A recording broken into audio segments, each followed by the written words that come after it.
This is the riskiest video I have ever made in the history of being an MMA YouTuber, and I've made some risky ones. So before I even get into describing what is about to go down in today's video, I just need to let everyone know and make sure everyone's aware that if you are easily offended, just leave, okay? We're going to be saying some uncomfortable truths in today's video. It's going to last a long time. I'm going to get very detailed.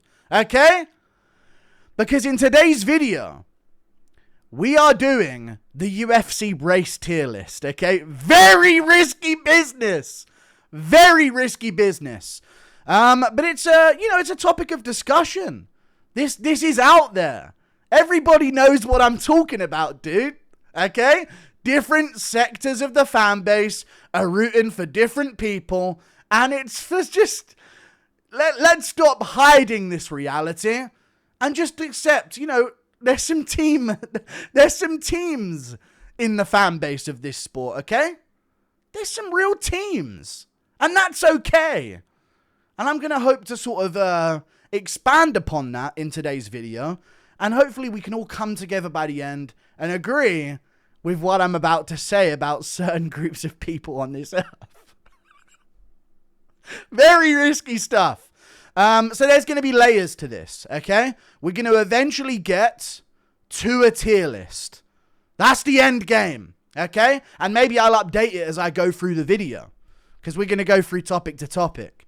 But I'm looking at a world map here, and there's a lot of countries that just aren't in the game, okay? They aren't playing the game. There's only a certain few types, and this isn't really a country thing, if we're being honest. Okay, just another real blanket statement. When I say English, you know what I'm saying? I'm just keeping it real here, okay, guys? I'm just keeping it real. But to be fair, when I say American, I guess I'm going to have to mean the Native Americans, okay? This is teams, okay? We're talking teams here in today's video. So I've got the initial layout here, and we're going to go through some things. It's an interactive map. I can click on things, and I can start sort of like going through some things and letting you guys know. We got 3 classes to begin with, and then we're going to get into the leftovers, and we're going to move on to another part of this video where I'm going to just give some breakdowns. You know what I'm saying? We got the different groups. Hidden behind these blocks and shapes is analysis. Listen, it's analysis, and it's very brutally honest analysis, and there are some positives and negatives, and we're going to go through some groups like the YN Alliance, okay? We're keeping it very vague here, but we all know who I'm talking about when I mention the YN Alliance. We've also got the Boys & Co, okay? We're going through a lot of the main groups in the MMA scene right now, okay? Because it's only really about 6 or 7 of them. Okay? There really is only about that many groups that are in this game. Couple niche outliers here and there. So we got the Boys & Co. Okay? As you can see. And we've got analysis. We've got how they should fight based on who they are. And how to defeat them as well. How to defeat them. Now, I'm not telling you guys to take this advice into your everyday life. But when you're in that MMA cage, this advice could save your life. Okay? And it could be the win or lose, in all honesty. We got the Chicanos, man. With Abner, we got a whole bunch of different groups. The Cousin Mountains, the Uso Blobs. Crafty Uso Blobs, dude. They fly under the radar, but they're in the mix. Oh, I've dropped some things. Carried by Max Holloway, if we're being very honest. We got the Neymar type people. We've got the Itchy Slavs, because I've had to separate the whites a little bit, because this is... not anyone's just allowed into this club. And I mean the Boys & Co, sorry. I've had to have some separation between the boys, because otherwise it would kind of be unfair, to be honest with you. So we've gone into different I don't want to say sub anything in this video. We got TKZ and friends. And then by the end of it, we're going to have a pretty well thought out tier list. But we start here with the world map, okay? And what we're looking at here is there's a certain group that's doomed forever. Again, if you're easily offended, it's time to look away. And I think there are certain groups on Earth that are just kind of doomed. If I see you in an MMA cage, we're fading the bet. It's not happening. If you're a favorite, we're taking the underdog. If you're an underdog, the favorite's a lock. Okay? And we got different groups. Now, there's certain parts of the world where dreams aren't allowed. You're not allowed to have dreams. Okay? North Korea, by proxy, is just like, we're not going to see a North Korean MMA fighter. I just don't think that day's going to come unless we save them. I don't know what's going on over there, but it's all good. But then we got other parts of the world where they're just kind of doomed. Okay? And there's a bit of a, every time they walk out to a fight, or every time you see them in an MMA cage, you're kind of wincing and you're worried and you feel like you know what's about to happen. And then sure enough, they're slimed out cold live on TV. Okay? India falls into this department. Listen, I've got a big Indian fan base. There's loads of them. I didn't mean to say that like it was a threat. Okay? But there's so many of them. Okay? But either way, in an MMA cage, in combat sports in general, but we're going to keep it to MMA. Because otherwise we could go, otherwise Thailand's going to go, cool, well, what about Muay Thai? It's just too much to discuss. We're going to keep it based on UFC performance and MMA performance. Okay? We've got India. Doomed. It's tough. It's a tough reality. But unless things rapidly change, and this comes into it as well, there's billions of them. No combat sport success. Unfortunate. Unlucky. And it's also in this similar region here. You know? Maybe the North Koreans are dogs and you just don't know it yet. Okay? Which would explain why they're so terrified of South Koreans and the Japanese if they were actually dogs secretly. But either way, maybe they got that dog in them. Maybe they're tough guys and we just don't know it. But they're going to be out of the game for that reason. And we've also got, other parts. I don't even know these places, but just the general gist, I don't think we're going to see any combat sports success from this area. It's unfortunate. You're getting slammed out. It's just unlucky. Egypt, history merchants, living in the past, let's be honest. Cool, pyramids. Wow, that's crazy. Anyway, guys. Isn't it a bit hot? Let's get back to Europe. I'm just keeping it real. And we got Ethiopia and Somalia. It's tough, okay? It's going to be real tough. It's just that head is hard to miss. I'm sorry. It just is really tough. We don't see much combat sports success. And this might be the more offensive part of the map segment of today's video because I'm already just barely dodging landmines here.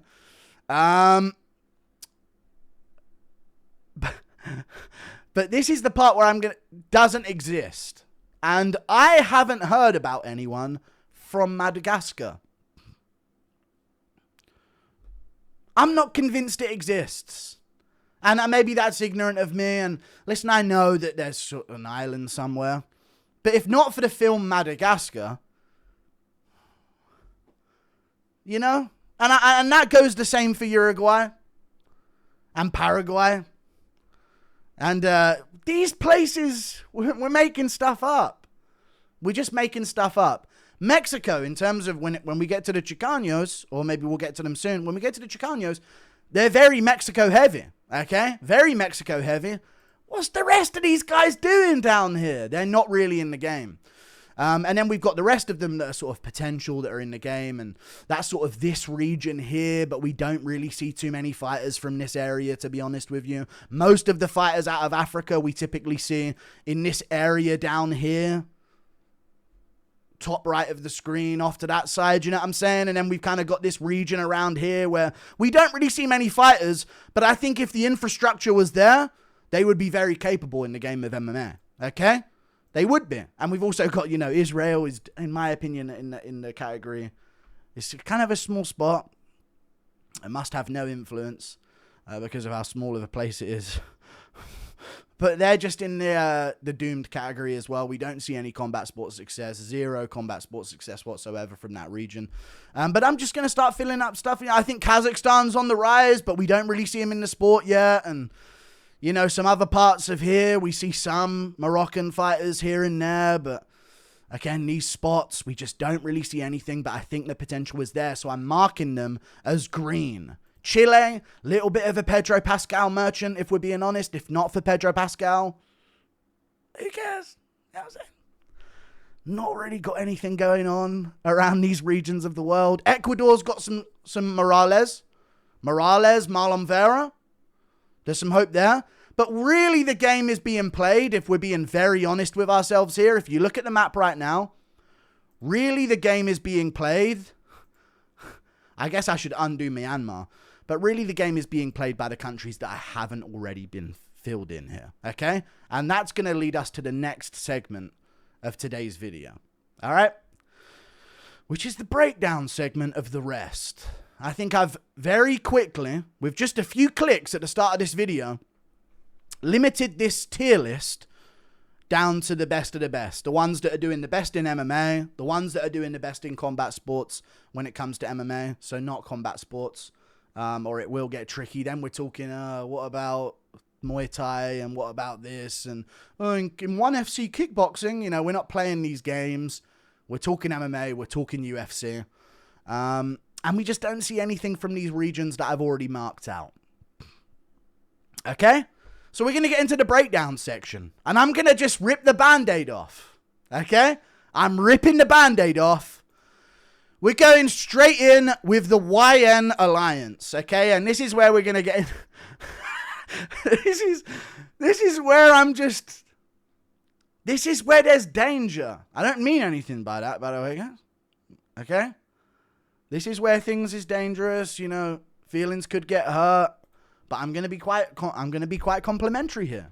Okay? And we're going to go through all the groups that are left in the game.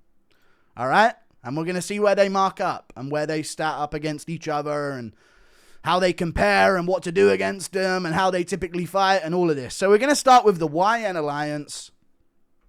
As you can see, I've got the Cameroon and the Nigerian flag. But what I'm really talking about is Western Africa.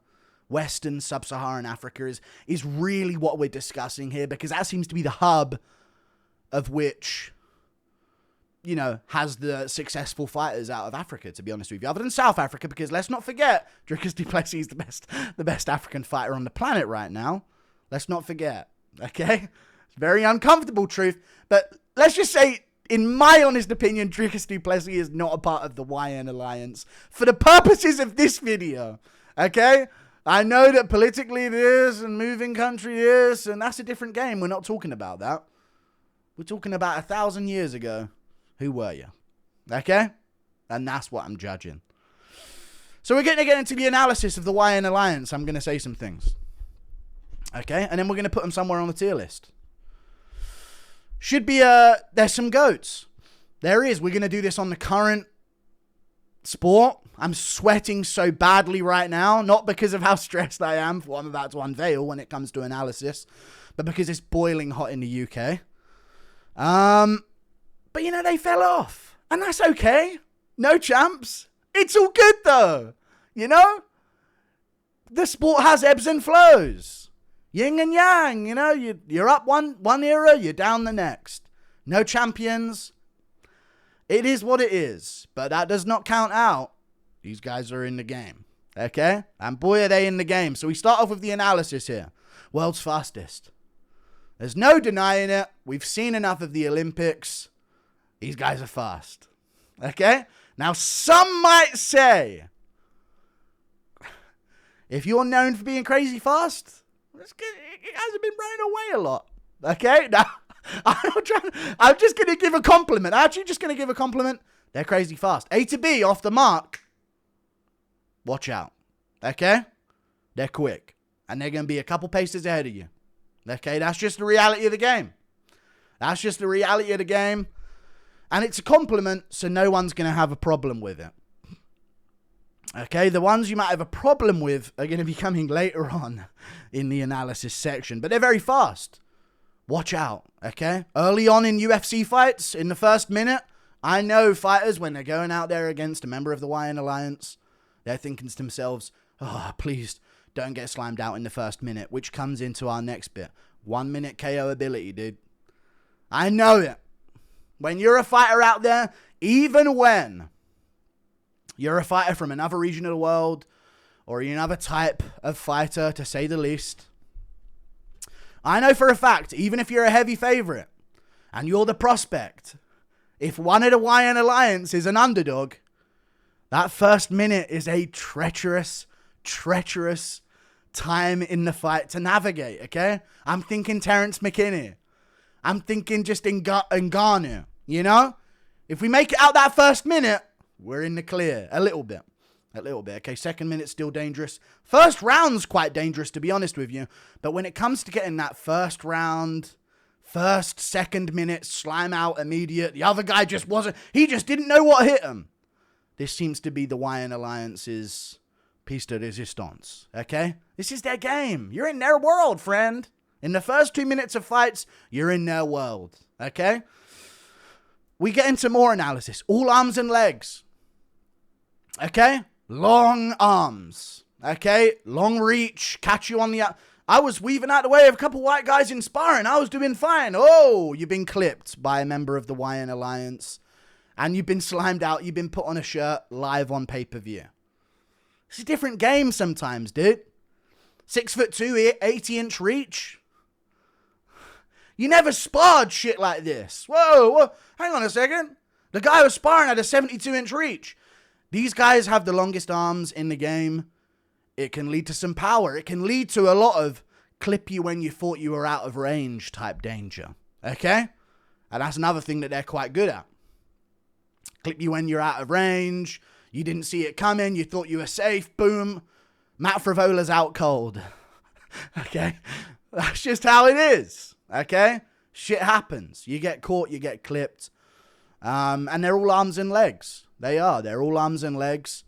Now, when this is called the ape index, that's all I'm going to say. Okay? When it comes to reach versus height, it's called the ape index.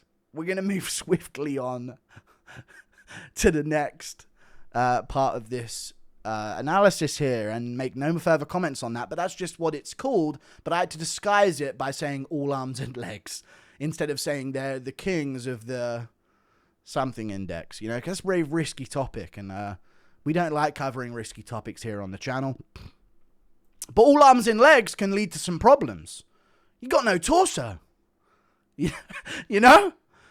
Mexicans all torso, and we're going to get to them soon. Don't you worry about it. They're not going to be safe from some of my analysis. You got no torso. A lot of them, you know? Skinny waist, not much torso. That's not a lot of back muscle.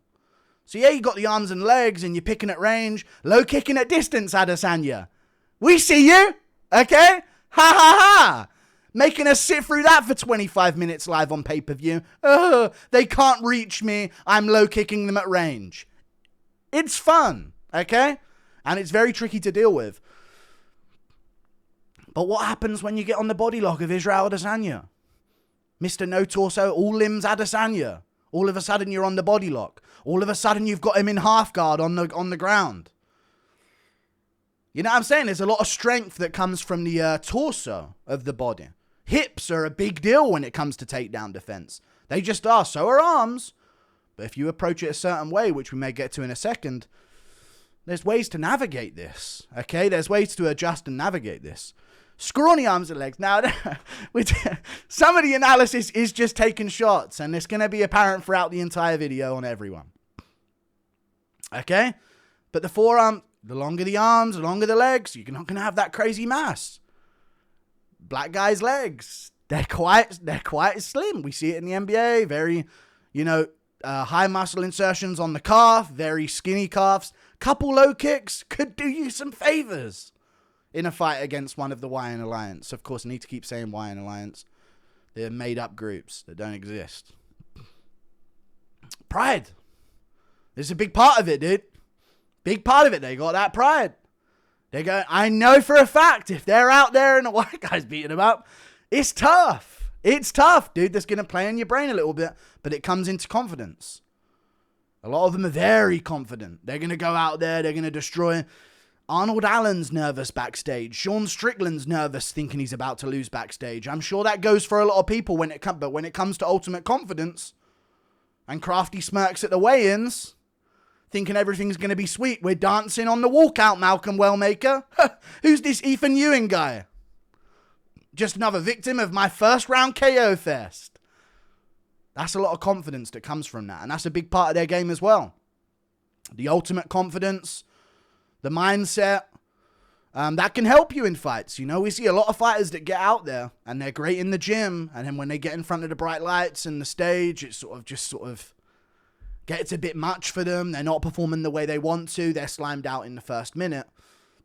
And that happens. But then also pride can lead to being emotional. Okay? This is the counterpart of things.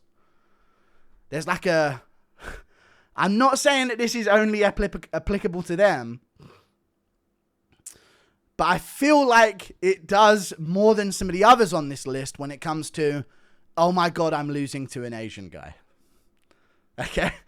It can lead to some like real self-doubt and some real emotional feelings in the cage of when Adesanya's out there and he's put it all on the line against Dricus du Plessis with a lot of the stuff that you were saying in the build-up. Oh my God, the real African is... You know what I mean? Oh my God, Dricus du Plessis has beaten me after everything I said. It does lead to a bit of a house of cards. It all comes crumbling down.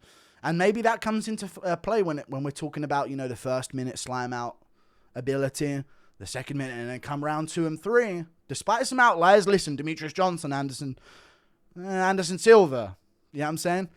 John Jones, there's outliers in everyone. Volkanovski is not the same as Matt fucking Favola, you know what I'm saying? But I'm talking about as a general thing, the majority of fights that we see, if you make it out of that first round, you know, we're laughing.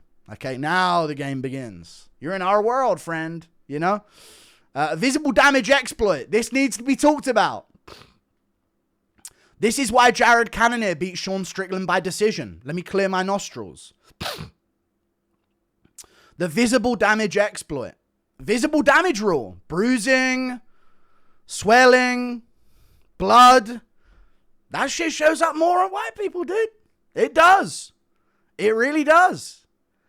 Okay, I mean, when you get hit in the face, you get a black eye. All right? That's just what it is. You get hit in the face, you get a black eye. You hit a member of the Hawaiian Alliance in the face, they get an eye. And it's just like the judges... This is a real thing, by the way, in terms... And I'm saying this because we're covering all bases here. We're saying the good, we're saying the bad, we're saying the intricate things in between. There's a visible damage exploit to be taken advantage of here. The visible damage rule is kind of in favor of them. So that's a good thing for them. That's actually a good advantage to have. You know, damage shows up a little bit less. All right? Somebody kicks a ginger guy in the ribs, his whole fucking torso is bright red. Visible damage. Or they kick a ginger guy in the calf. Corey Sandhagen's calf. After a couple low kicks, bright red. Joe Rogan's losing his fucking mind. The commentary's doing, they're going crazy. It's swaying the audience a little bit. The judges are going, oh my God, that calf looks horrible. Bruising just, you know, don't really show up too much. That's a good advantage to have. Street Merchant Aura. Okay. I made this one a couple days ago and I forgot about some of these. Street Merchant Aura. We've all got Twitter. Okay. We see the slime outs. We've all got Twitter. We see the slime outs out of nowhere. 2 people are having a misunderstanding and bang. One of them's out cold and we know who is most of the time on Twitter. Okay. And this is aura. Because when you're going into a fight member of the Hawaiian Alliance, you're like, oh my God, the immediate slime out could happen.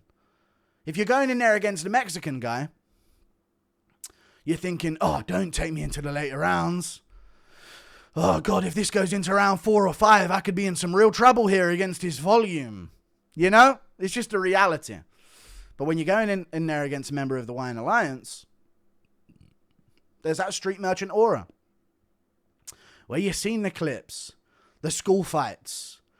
They go first and they go fast. Okay? And it can be over in a flash. Okay? But in the cage, different game. Some would say it's a fairer game. Okay? But either way, the street merchant aura is true. Okay? I know for a fact if you're not a member of the Hawaiian Alliance, or even if you are, if you're going in against one of them, you're thinking, okay, first minute, I best fucking watch myself. First 2 minutes of the fight. I'm in some real danger here, okay? Let me see a few exchanges first. Then I'll start letting go my hands. We're not throwing combinations immediately to start the fight. Rushing in with our chin up in the air. We might do against a member who isn't in the YN Alliance, you know? Okay, man. What was I thinking? It's a debuff. The stories of fights, we see it's the father and the son, dude. He got him into martial arts at a young age. He took him to the wrestling mats. I can't post this video.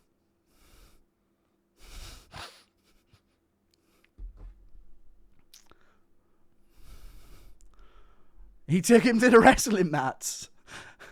He's got, like, that's just, it's more of a, you know, this is a thing. This is a thing. Okay?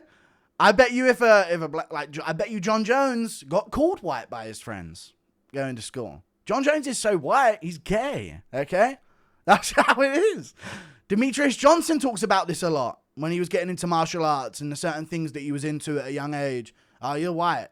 You're being white, you know? Aljamain Sterling talks about this a lot. I'm looking at 3 champions right there.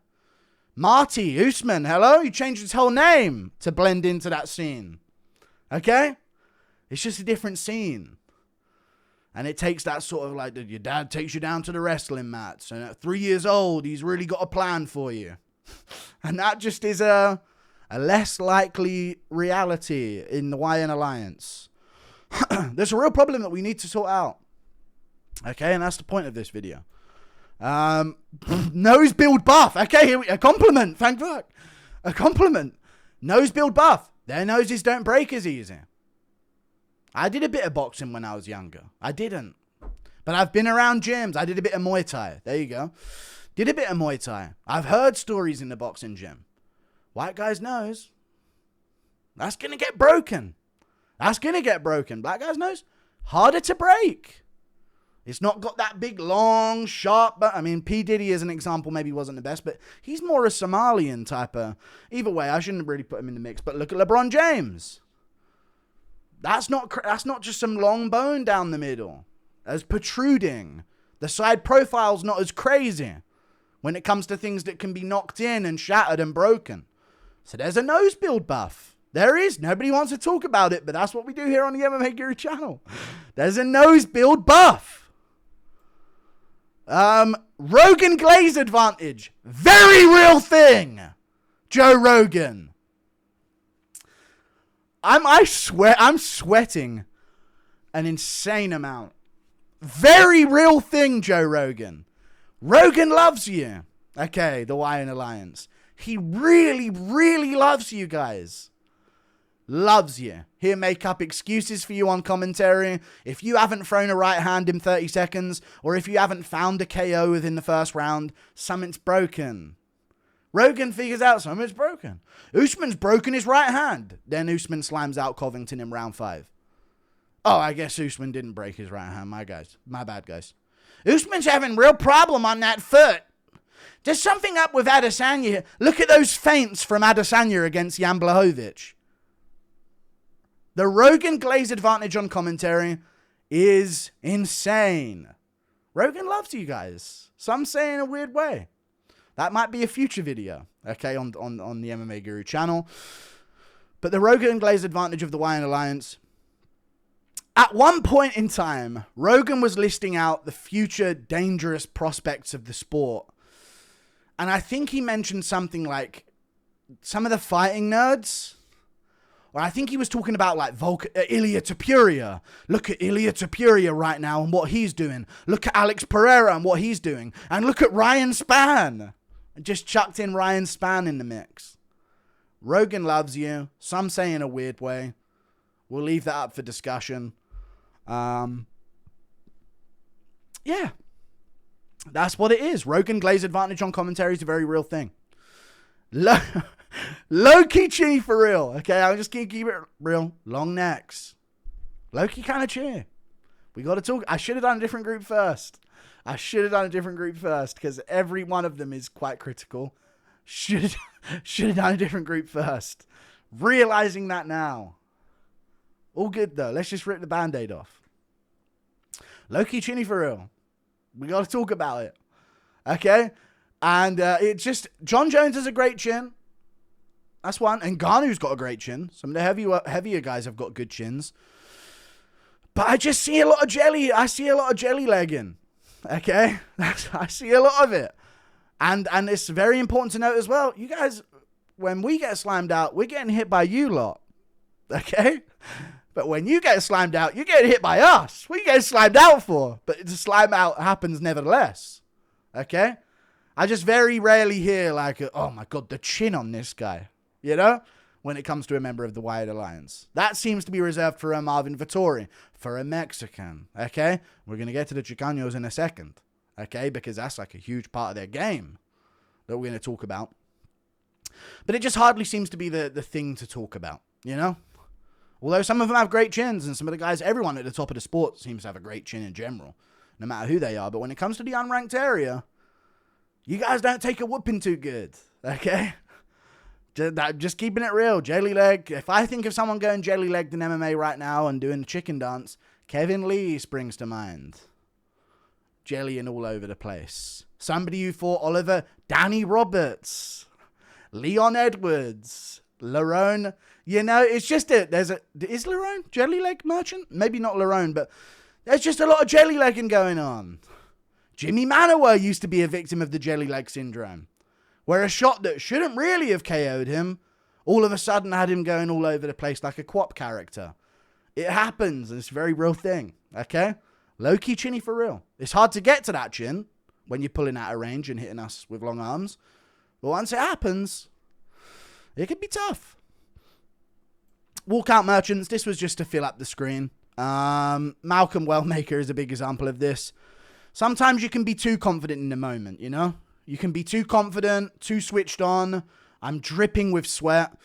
Too confident, too switched on. I'm going to, just going out there like there ain't no problem.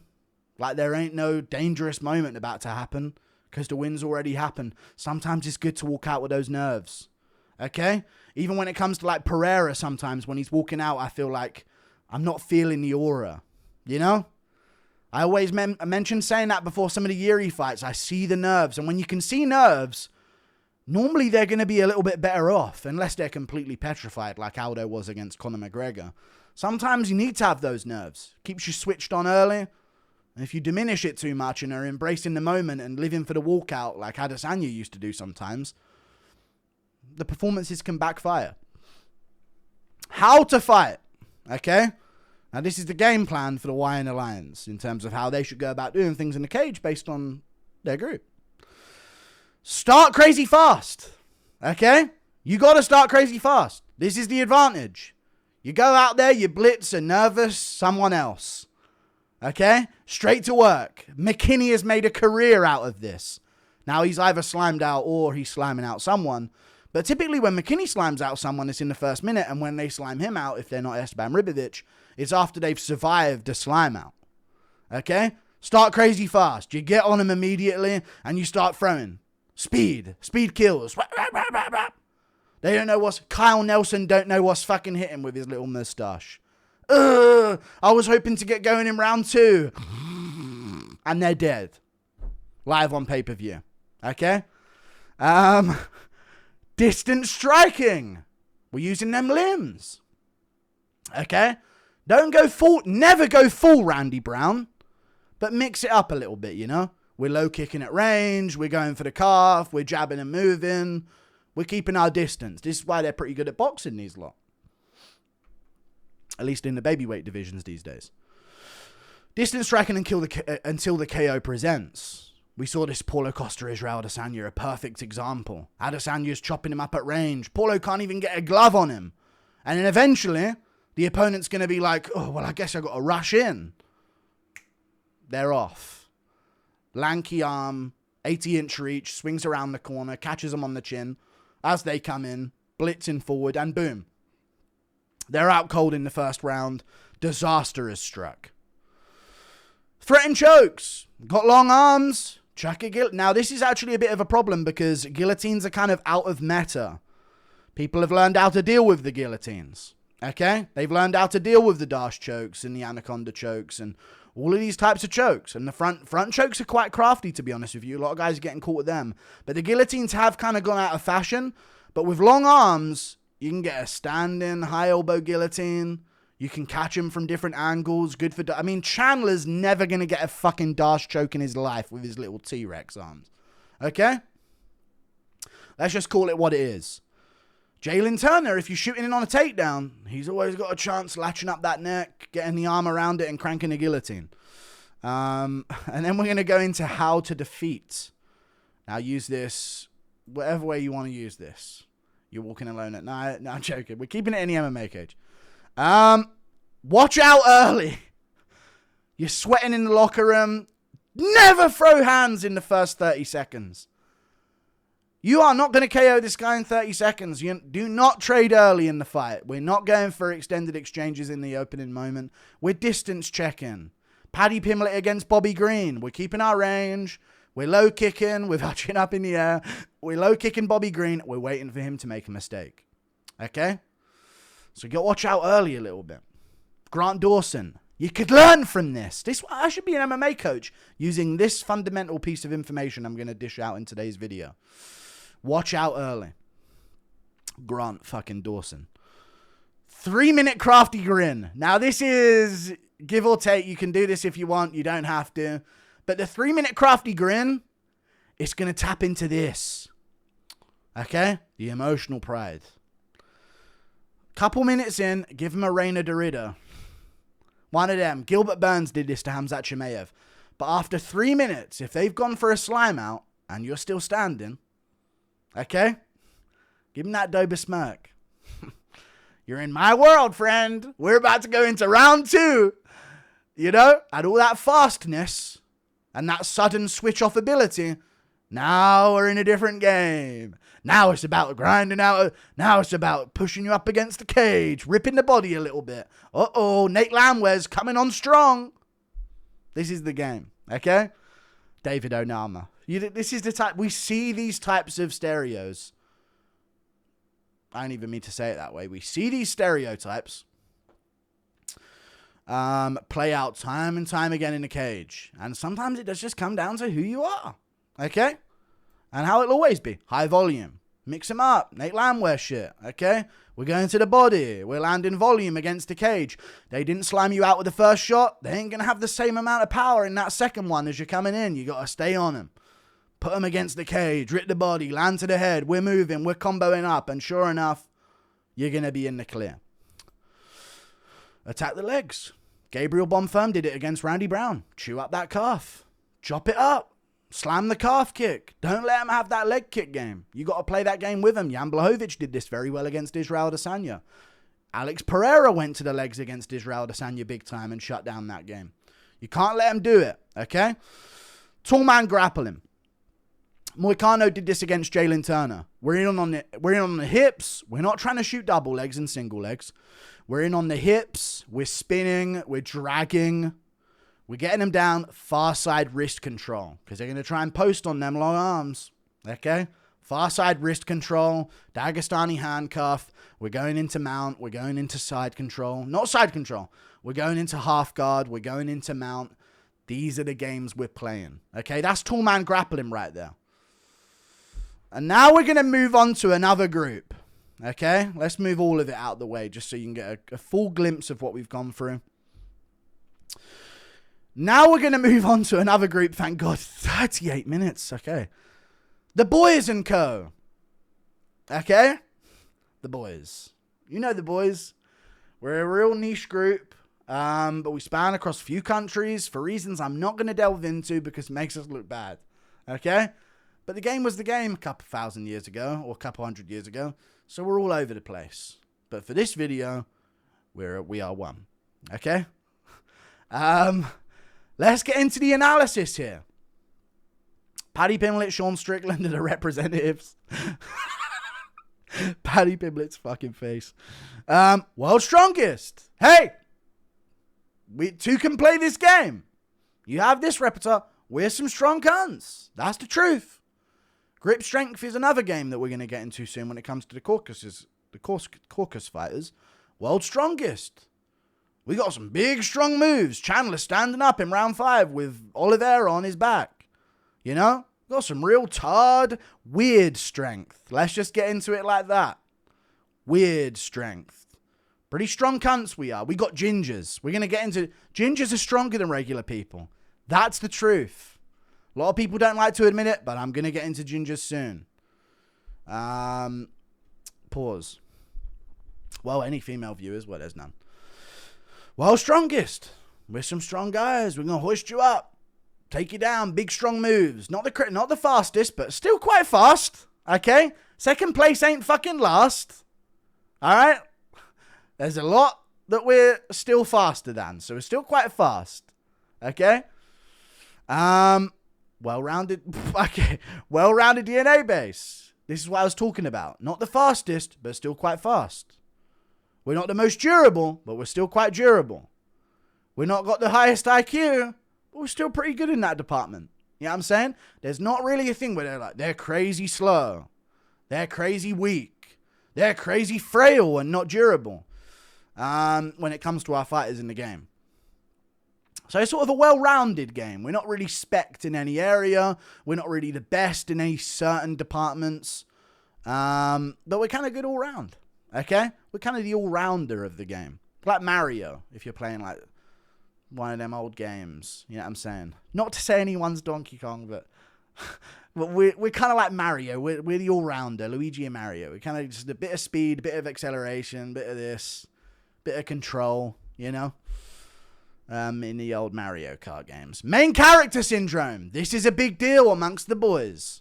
Okay? And it can lead them into some real danger. It can put them in real trouble, friend. Main character syndrome. We're speaking in English. We're up there at the press conference. The hype is on us. Okay? Let's stop saying us. The hype is on them. Because I'm unbiased here. The hype is on them. Everybody's calling them a hype train. We've seen this all before. The whole industry hates them and wants to see them lose. This can lead to a main character syndrome, okay? We start speaking things. We're talking crazy. We're talking crazy, okay? Even if we're going to be the 600 underdog, the plus 600 underdog, we're making people believe otherwise. That's the game, okay? It's main character syndrome. It can lead you into trouble. It can get you jumped up the rankings too fast and all of a sudden you're slimed out. It can be a shock when you do get hurt in a fight as well. This wasn't supposed to be this way. I'm supposed to be the main character of this story. Okay? And all of a sudden, Prates is chewing up your legs, or Makashev's holding you down, JDM. The main character syndrome can come crumbling down, and when it happens in front of the live audience, it can be a devastating loss. Okay? Plot armor. Drickus du fucking Plessis. Paddy Pimlet. Goofy fucking goobers. These guys are goofy. Why are they there? The technique is crazy.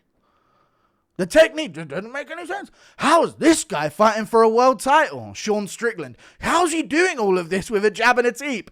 It's fucking plot armor. That's just the game we play. Okay? Everyone's got their own thing. And you just, eventually the MMA fans, after a few defenses, if we get there, all of a sudden just have to be like, you know what? I don't understand how this is working, but man, I got to respect that it works. Strickland's the guy to beat Chimaev with his jab and his teep. Of everyone. You know? Just jabbing on the back foot at range. Drickus du Plessis just getting down Adesanya in round 4 and subbing him. Finishing Whitaker in the first place. He's the only guy that can figure out Sean Strickland's game with his... I mean, talk about plot armor. Drickus du Plessis by falling piano. Drickus du Plessis by painting a hole in the side of the octagon and his opponent runs through it. You know? Drickus du Plessis by blowing into his thumb and expanding his hand into a mallet and clobbering Chimaev with it. Never ended up happening. But the plot armor is a very real thing. Paddy fucking Pimlet has his chin in the fucking air every fucking fight. We don't get knocked out, lad. Doesn't get knocked out. I bet you ever since his debut, everyone was thinking, somebody's going to knock this guy out. It's going to come a time real soon where this guy's going to get slammed out in the first round. And this whole Scousers don't get knocked out thing's going to come back to haunt him. Doesn't get knocked out. Plot armor. Legitimate main character syndrome. Plot armor. Chins may vary. This is the thing about the boys. We got some boys. We got some soys. Okay? And if you remember the boys and co, you know which one's which. I'm worried for Sam Patterson's chin. Okay? I see, when I first saw Yuri without that beard, I thought, maybe he's not that durable. You know? It's very obvious. When you see Drew Doby, you're like, nothing's getting through this jaw. Marvin Vettori in his Roman Centurion head. Nothing's cracking this chin. But then you see other fighters on the roster a little bit, and you go, okay. You know, this guy ain't going to last too long in this game. We're looking at someone who's going to get slimed out real quick. Okay? So chins may vary. It's not like a thing where certain people have unanimously great chins or certain people have unanimously bad chins. Indians, we're looking at you. But, you know, some good, some good. Sometimes maybe good, sometimes maybe shit. This is the game. Insane recovery time. I think we're pretty good at avoiding the KO. Sometimes you see a guy from the boys get knocked down. He's still in there. Even when Strickland got put away by Pereira, he's up and he's protesting somehow. Clipped on the chin with a left hook. Slimed out cold. He's up. Protesting around. You know? It's kind of this insane thing where you get wobbled and you spawn back in. Like they wake you back up with punches. That's a little bit of a factor there as well. Next one. Mentally retarded, autistic. This is our problem. It's also a superpower, though. A lot of autism. Okay? And that's maybe the reason why we're even in the game.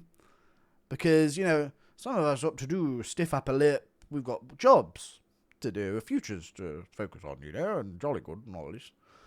You know? We don't get mixed up with all of that rabble or anything like this. But then our tards are where we shine. Okay? Yuri Prohaska. Strickland's got something up with him. But he makes it work. Arnold Allen. I can't think of it. Aspinall just dodged it. Okay? Just missed it. A little bit of a Shane Gillis face going on there with Tom Aspinall. You can just tell with certain people on the... JDM. Nobody's that quiet and reserved.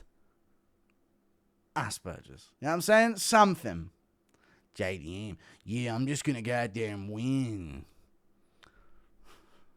Flies under the radar. Nobody really focuses on it. Nobody wants to talk about it, lad. But it's there. The autism is strong with us. It can get us in trouble. You know? Michael Chandler wants to be KO'd sometimes. This is the problem. McGregor, really up there. 3 people die making his world yet. Autistic a little bit. Okay?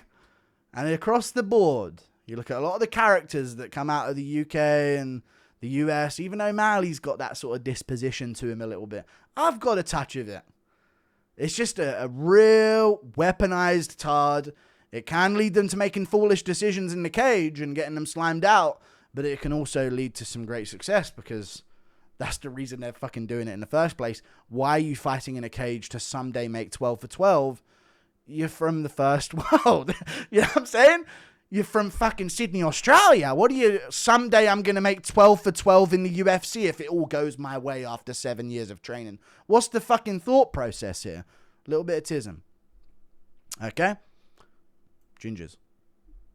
Now, we could kind of mix this in with the tard thing. Gingers are powerful. Okay? Gingers are powerful.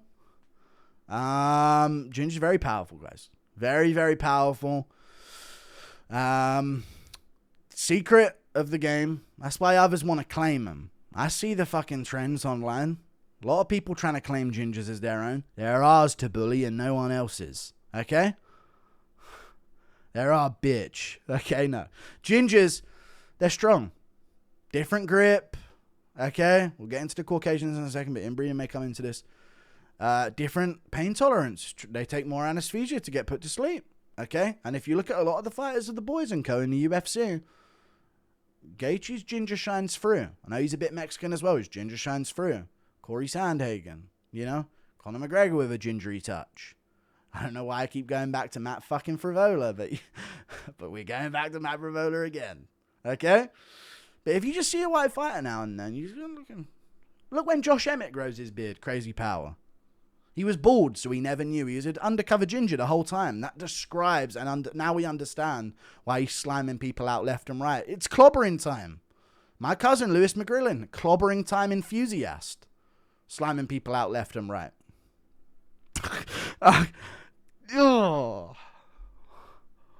Women's rights debuff. We're weak, okay? We're weak. We ain't got that savage in us anymore. We're not like the other guys, okay? We're tender. We're soft. We're empathetic, okay? We might feel bad for a guy we just slammed out. It's just how it is, okay? When you get that sort of feminine energy in society, we got to listen to him yapping all day. I'm just keeping it real, okay? Khabib didn't have to listen to shit. Sleepy, trainy, eaty, repeaty. That's all he does. Makhachev wakes up. Yeah. Do you think Makhachev's getting told? I've never heard Makhachev or any John Jones or Carlos Prado, any of these guys. I'm never going to hear him on the microphone say, I better do this or my wife will be talking my ear off. We're never going to hear it, okay? When it comes to all these groups. All right? We're never going to hear it. When they're up there on a microphone, other than maybe Stipe Miocic. But we're never going to hear it. They're up there on a microphone and go, well, I'd love to go out there and train in the US for the next 8 months and leave my kid behind. But, I'd never hear the end of it from the wife. This is us problem. Not a problem. It's actually pretty cool. I'm sure that won't come back to bite us in the ass for being so cool with it. Surely they won't start attacking us like we're the problem. But this is a bit of a debuff, okay? Like, that's just how it is, When I talk about the fatherless debuff here, they're still raised and they still got that aggression in them. If the father dips out and she's left with her own little social experiment that she can make TikToks out of, you're never going to be a fighter. You're just going to grow up and be some just absolute, I don't want to say freak show, but they'll turn you into something. They're a fun little experiment to have for the TikTok world. But, I think it's good. It can also be a bit of a buff.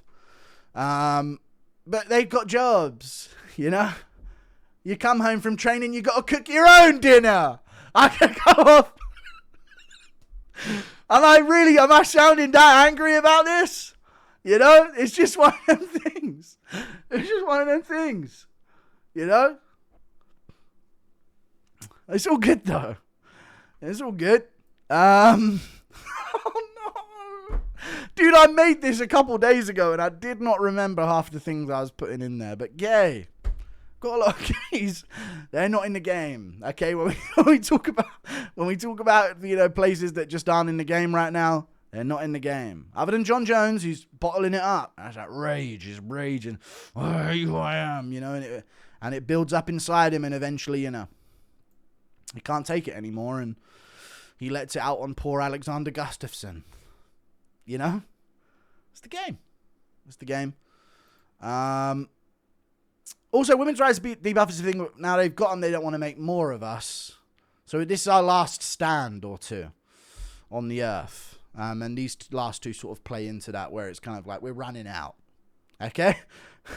So whether we like it or not, some of these guys are going to be in the game because they're going to be the only people left in the fucking game in about 200 years. Okay? So let's lock in.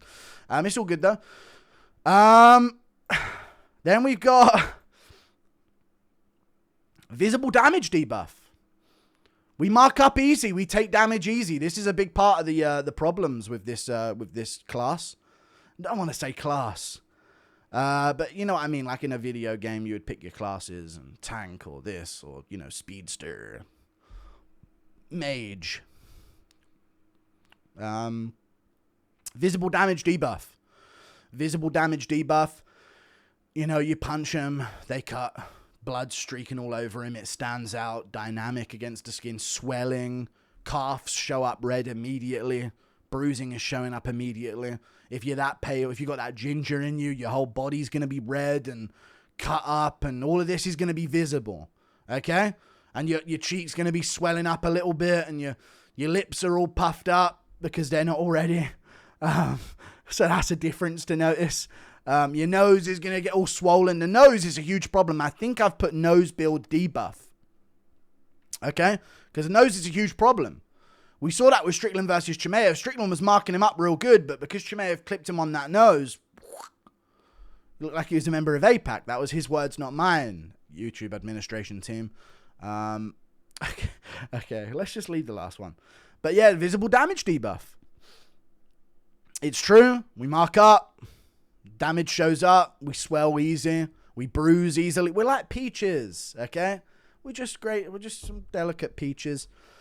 And that's the game. You know? Loving father buff. That's a big part. Aspinall's dad and son team. Jack Shaw, you know, and his dad takes him down to his lineage shit. You know what I'm saying? Your dad was some martial arts instructor. He got you into this, and he was a BJJ so-and-so, and he started you off when you were 3 years old and took you to practice every couple. It's a bit of an advantage. It's not like the crazy advantage that the Caucasian guys have, where they've just got, you know, years and years of experience over you. But it is an advantage. It is an advantage to have, you know, just sort of the guy who's going to be in your corner. You're going to sacrifice some of his own time in his own life to sort of give you some fundamental skills growing up with. And MMA is kind of the thing, to be honest with you. It gets you down into the grappling, into the jiu-jitsu, into the boxing, the kickboxing, whatever it is. It's a bit of an advantage. How to fight. This is going to be a 2-hour video. How to fight. Crafty bag of tricks. Okay? You got to get crafty. Now, Strickland is the antithesis of this. I think I used that correctly. But Strickland is the antithesis. Okay? I should mention this is the region I'm discussing here. These guys are irrelevant now up here. Too much. Too much and you're out the game. Irrelevant. Irrelevant in MMA. Most of France. None left. German, none left. But then the Americans come into it and they're like our cousins. They're distant. You know what I'm saying? It's like how Adesanya was in New Zealand, but Usman was in so-and-so. You know what I'm saying. Leon Edwards here. They're everywhere. Which is good. But, you know, it's like they're still the same thing. Same origins. Same spawn point, if you know what I'm saying. Not spawn point, but, you know. Same great-great-great-great-grandparent spawn point. Crafty bag of tricks. Davy Grant. Mix them up, you know. Little teep to the body. We're moving. We're shaking. We're doing unorthodox shit. That's the game we play. You don't understand it. How is Paddy Pimblett doing this to people? How did Pimblett do that to Chandler when Poirier and Gaethje struggled? His technique is abysmal, but he still somehow pulls it off. It's a crafty bag of tricks. You think Pimblett's got bad striking? Yeah! He's hit you with a question mark kick to the head. That's truth. That's truth right there. I've got this Pimblett guy. This guy's chin, he's right there to be hit. Boom, uppercut. Looping uppercut lands on you to a lead head kick. Now he's teeping you to the body off the lead leg. Heavy low kick lands. He's mixing it all up. Which brings me to my next point. Mix them up university. Dricus du Plessis. Headbutting people's hips. Okay? Mix them up. We're shifting in some takedowns. Even if we aren't a grappler. We're shifting them in. Arnold Allen, he's checking body kicks and teeping a body. I saw that little breakdown on YouTube of his performance against Melchizedek Costa. He's mixing it up. He's got a bag of tricks. Davy Grant, I'd sort of chuck Peter Yan in there, but I think he's a different kind of white. Okay, and we're going to get to him in a second. Or in half an hour. Escape the first 2 minutes. Big deal. You're nervous. You're overthinking things, as we do. Okay? We're nervous. Everybody wants me to get put away, and what if I end up on a highlight reel? What if I've done all this shit talking, and what if I end up on shit talking gone wrong? This is playing in your head. More for the boys and co than it is anyone else, okay? Because they're after you. They don't like you, and they're waiting for you to fall. Okay?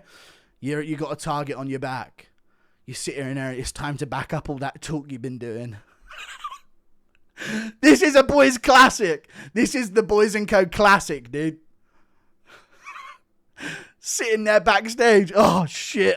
I started a fucking race war in the build-up of this fight. Now it's time to back it up. You know, that's like the tense, the sweats, the nerves are coming out. It's the big moment. I don't know how the fuck McGregor did it and composed himself, because he was a first 2-minute slime out KO guy himself. But, you know, it's a big thing. You got to escape them first 2 minutes, get that crafty smirk. Now we're loosey-goosey. Now we're mixing it up a little bit. We'll catch you with our bag of tricks and mix them up university skills. Aura farm, trash talk, big part of it. Make them hate you. They already do. Capitalize on that, okay? They're going to fight emotional. Oh my God, the goofy guy that's been talking shit is beating me up. It's going to take me to another bit on terms of how to defeat the Boys & Co in a second. But it's like they don't take you serious. You're goofy. You're when it comes to edits on social media, Alex Pereira gets an edit. It's terrifying. Okay?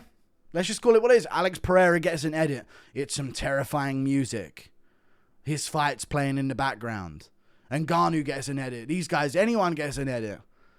You know, you can see any other group gets an edit. Yair Rodriguez gets an edit somehow. Who the fuck is making edits about Yair Rodriguez, by the way? But still, it's like, it's all serious. It's all terrifying. It's all, yabba dabba. Ilagula moluya. Yabba dabba. It's Peter Yan shit, you know, even if they're a bantamweight. Terrifying stuff. When the Boys & Co get an edit, it's a funny one-liner with happy-go-lucky music in the background. You know? Memes are house music's playing. They're showing the dance moves in the edit. It's not just the performances. Okay? So this comes into it. People don't take you seriously. All of a sudden they're on their ass looking up at them lights. Okay? Get straight to work. Gotta get straight on them, dude. They've been talking, they've been building it up. The hype's on them. They know everyone's watching back at home. I know that's the case with everyone, but still, it's like the industry's behind them, you know? BT Sport Crew's been putting all of this hype on them for so long. Adam Catterall and the other guy, Nick Pete, have been singing their fucking praises, and MMA Guru's been hyping them up, you know? Oh, fucking hell. MMA Guru said I'm going to be a goat. Sitting there backstage. You got to get straight on them. Okay? Put that fraud check fear into their mind in the early stages. Put them on the back foot.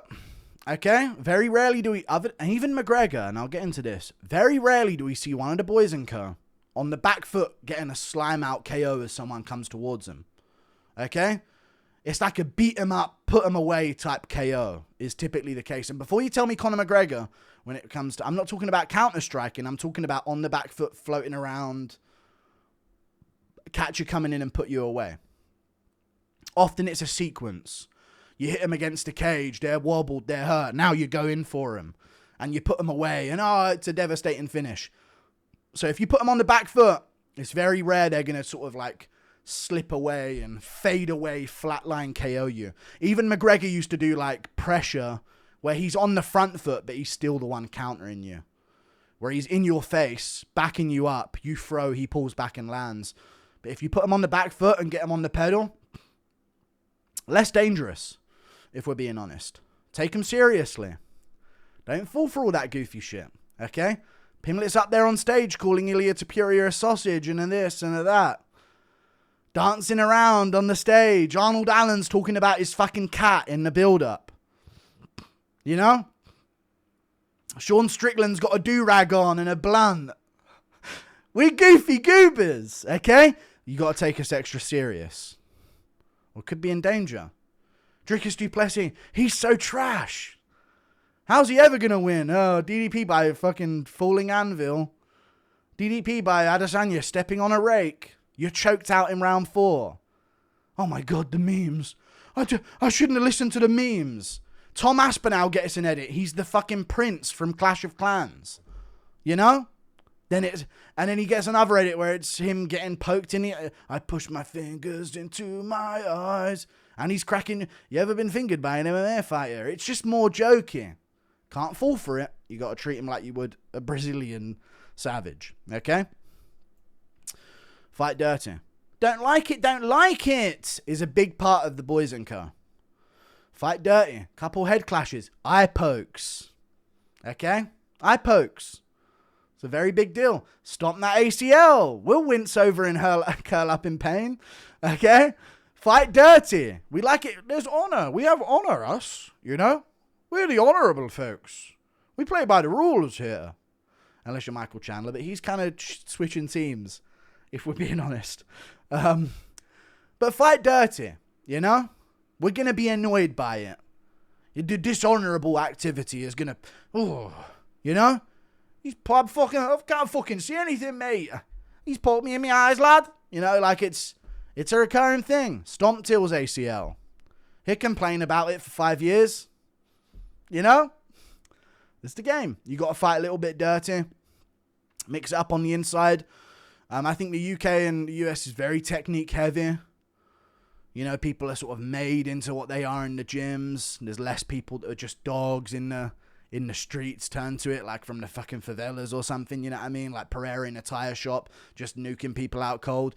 It's more like a refined ability. So fight a little dirty with them, you know?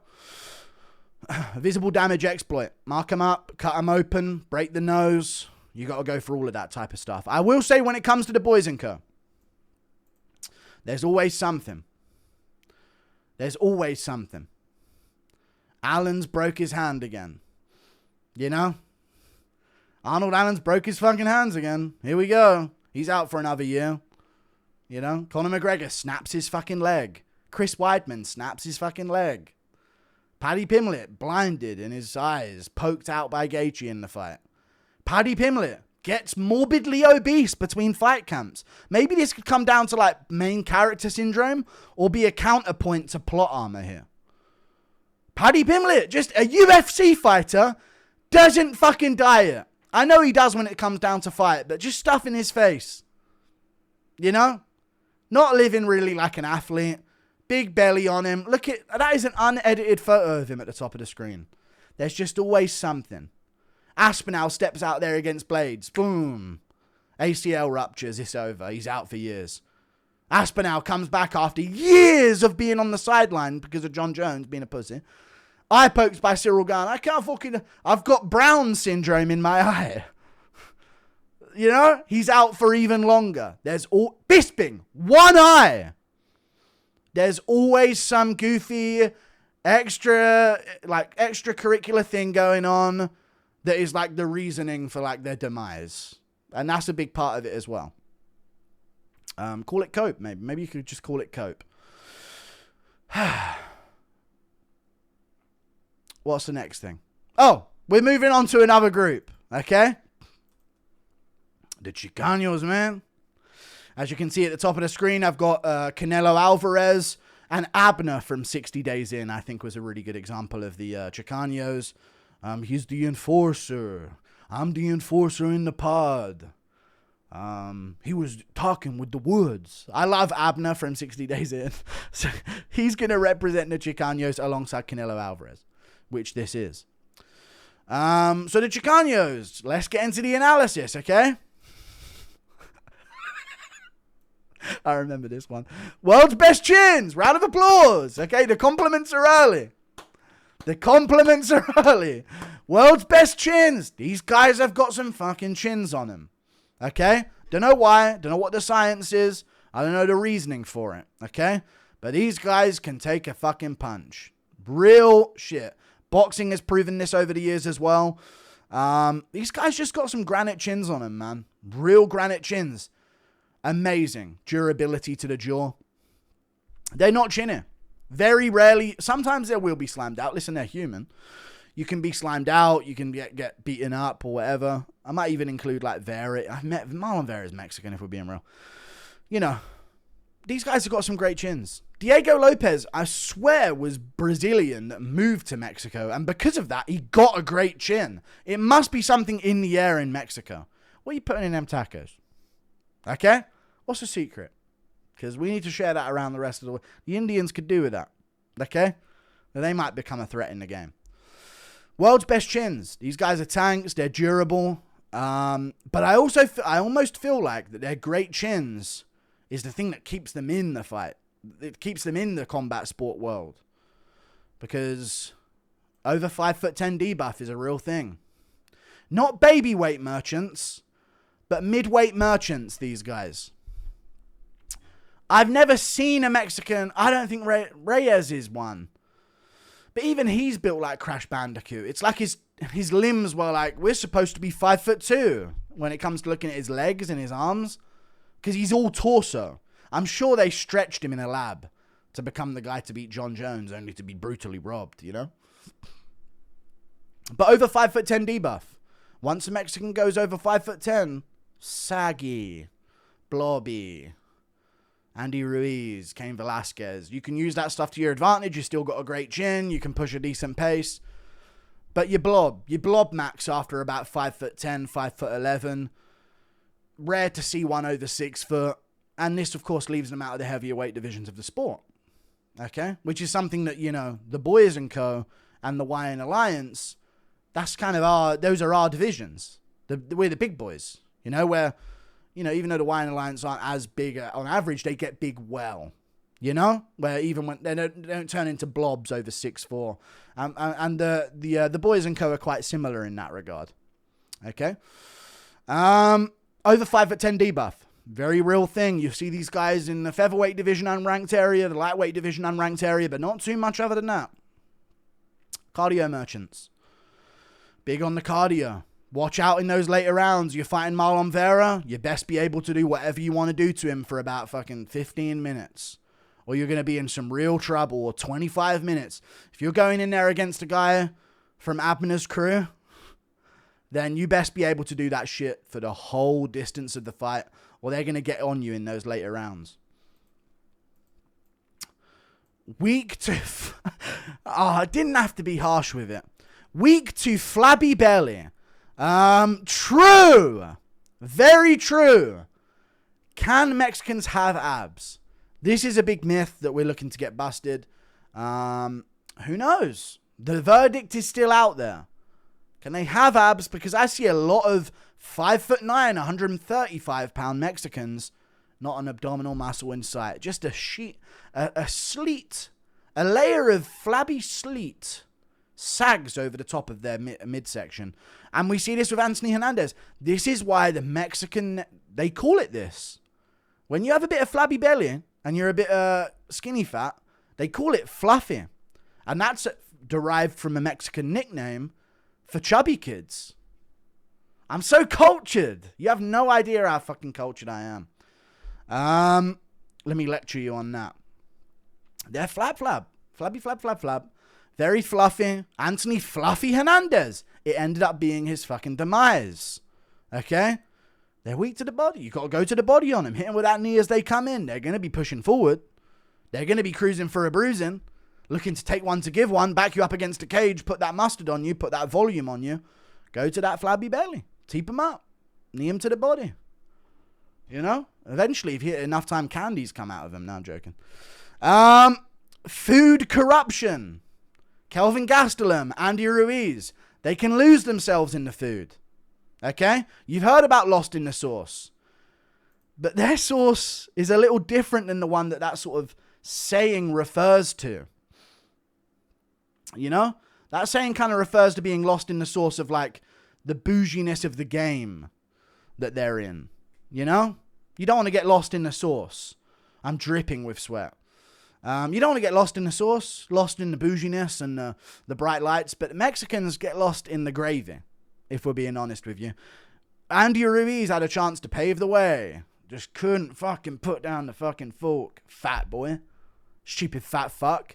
Do your fucking MMA YouTube channel, you fat disgrace. Sorry. But either way, we see this a lot. Kelvin Gastelum could have been something in this game. Could have been something at one point in this game. Just couldn't stop stuffing his fucking face, El Diabito. You know? Roll back to kitchen. No, not Diabito. Food corruption's a big thing. And that leads to a weigh-in debuff. Shorter arms and legs. Little bit of Crash Bandicoot builds. They're not going to catch you when you least expect it out of range. Short, stocky builds, shorter arms and legs. Makes them kind of strong when it comes to grappling, to be honest with you. Very compact, built a bit like DC. And, you know, want to talk about food corruption and weak to flabby belly. Maybe DC's got a bit Mexican in him. You never know. But shorter arms and legs. Definitely a factor of their game. Many sibling debuff. We're talking about all sorts here. Okay? The many sibling debuff is a very real thing. A very real thing amongst Mexican. There's loads of them. And they're making loads more. Okay? Hang on a second. There's loads of them. Just give me 1 second here. I'm going to do something for dramatic effect. God, I want to shine a torch under my face so badly while I tell you that information. I can't find the torch on my phone. I found it. Okay? The many sibling debuff. There's loads of them. And they're making loads more. Okay? There's so many of them. They're never-ending amounts of them. It's insane how many of them there are. However, this can be a debuff. The many sibling debuff is a very real thing. MMA and certain sports where you got to be the standout, lone, single, like you're the best, you know, you got to represent. It takes a lot of time and effort put into it. If you've got 7 kids running around the fucking house, you ain't got time to take Pablo to boxing practice. That's real. That's real shit right there. Okay? I can't take Pablo to boxing practice. Jose's got swimming. You know? You just can't. You're not that the solo child is like almost a great base for MMA because their parents are going to take him here and drive him over here and they go to this gym and now they're going to that gym and you got 7 kids running around their house. Jose 1, 2, and 3 and then Pablo and Daniel because they're trying to sort of mix in with the Americans and that. And, you know, these sort of names, Jesus, Angel, they're all running around the house. And they've all got their own extracurricular activities. So that's kind of a bit of a nerf. Low punch power. Yellow pussies. No, I'm joking. Not pussies, but you don't hit very hard. It's not like you got to watch out for the one-shot slam out power. Very rarely are they the one-shot slam out type fighters that just have that touch of death in their hands. They're more of a high volume type fighter. Now, you can adjust the way you fight because of this, but it is true that it's very rare that they'll just go out there and slime you out in the first round. Very, very rare for their build. Fuck Yair Rodriguez. Real. The realest point in this video. The realest point in this video. Fuck Yair Rodriguez. And that's their fucking representative. Dooming the future generations of Mexican fighters. For real. And that's a big part of this. Okay, and we're still keeping it very professional here. That's a very big part of this game. Who's representing you for the next generation? Who's inspiring the next wave of Mexican MMA fighters to make a come up and take over the game? Yair Rodriguez. Pathetic. And that's going to affect the future generations of Mexican MMA fighters. Fuck Yair Rodriguez, cut him from the sport. What are you doing sitting up there in the rankings hogging a spot? Asking for title shots again. Fucking fight someone, you freak. That isn't Pitbull. Fight a real contender for once, you clown. You're a joke. Fuck Yair Rodriguez, as a point in this video. Ploddy copers. We often see the ploddy cope of the Chicano. Where they're plodding around, they're trying to track someone down. Stand here and fight me, man. Come on, man. Where you running, man? Stand here and fight. And they're just sort of plodding around, fucking eyes swollen up, broken nose, lips busted. Hey, come on, man. Fight me like a man, hoes. And you're just stinging them at range. Pop, pop, pop. Moving out on the outside, low kicks, left hooks, right hooks. Quite ploddy copers. Mexico merchants. They're kind of reliant on Mexico's success, which is why that's the only flag I put up there. They are a bit of Mexico merchants. They're a little bit Mexican heavy. Okay? As I said before, who's from here? Guatemala, Belize, Honduras, Costa Rica. I've never seen anyone from that area. Doesn't exist. So that's a big part of it as well. Holy shit, this is going to be a 3-hour video. Gay looking ground and pound. Yair Rodriguez. We're circling back to hating Yair Rodriguez again. Might be a big recurring theme throughout this video. Just going to keep it real with you guys. Could be a big recurring theme here. But luckily, we're coming to the end of the Chicago segment. We can move on to how to fight them. Find a way on the inside. Okay? Find a way on the inside. Mix it up. Land the shots that you need to. Get on the inside. It's cope and it's tough and it's easier said than done. But you've got the world's best chins for a reason. You got to find your way on the inside. Mix them up with body shots and head shots and uppercuts and all sorts. And find the KO shots from there. Take one to give one. This comes into finding your way on the inside. Alexander Hernandez versus Rafa Garcia. Even though they're both kind of Mexican, Hernandez is more white Mexican. And he lost his Mexican powers of a great chin. You know? Pressure and volume. Same shit 3 times over. I couldn't think of anything. I was running out of ideas. Go to the body. Before they go to the body. Because let me tell you this. This is psychological warfare in MMA part 1. 101. Whatever you do to your opponent that's affecting them, they don't want to do it back to you. Early on in the fight, that's not the case. You can bait an opponent to go into your legs by low kicking them first. It's an instinct in Muay Thai fighters. But if a fighter is hurting to the body and starting to feel the body shots or starting to feel the leg kicks, they're not going to want to do it back to you because they fear it may remind you to do it back to them. Okay? Very real shit.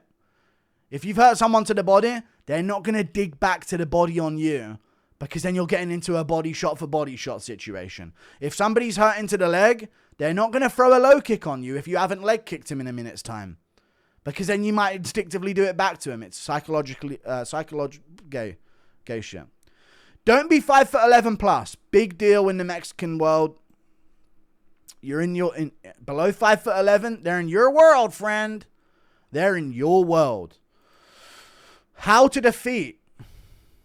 Attack the body and legs. Chew them up.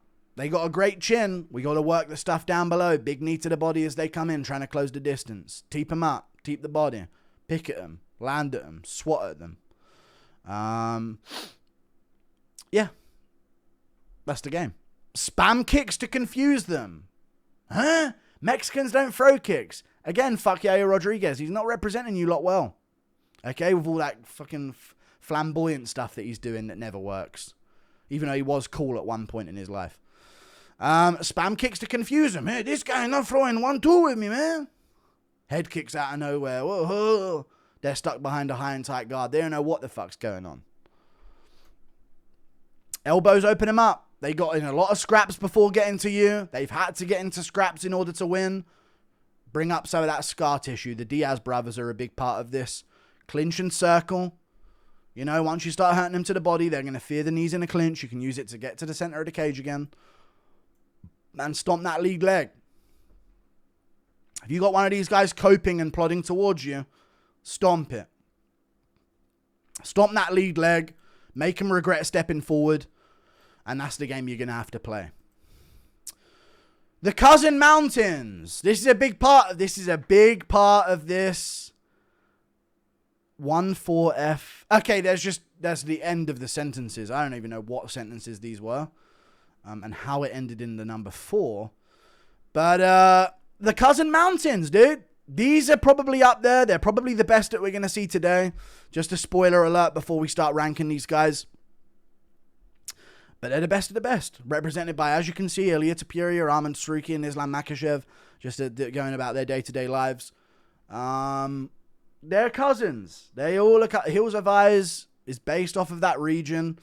And they've taken over the game. This is the new build. The reason why I didn't want to do this to be entirely historical, because otherwise it would just be American fighters because no one else is doing MMA.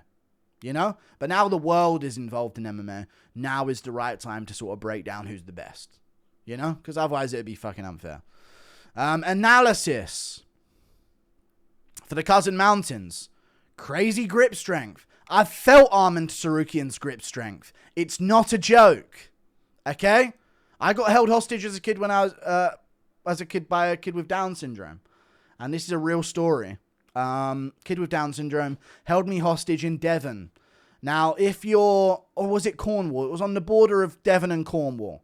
Now, if you're from the UK and you heard there was a kid with Down syndrome and I told you they were from Cornwall or Devon, no surprises, okay? There's a lot of them. That's their HQ, to say the least.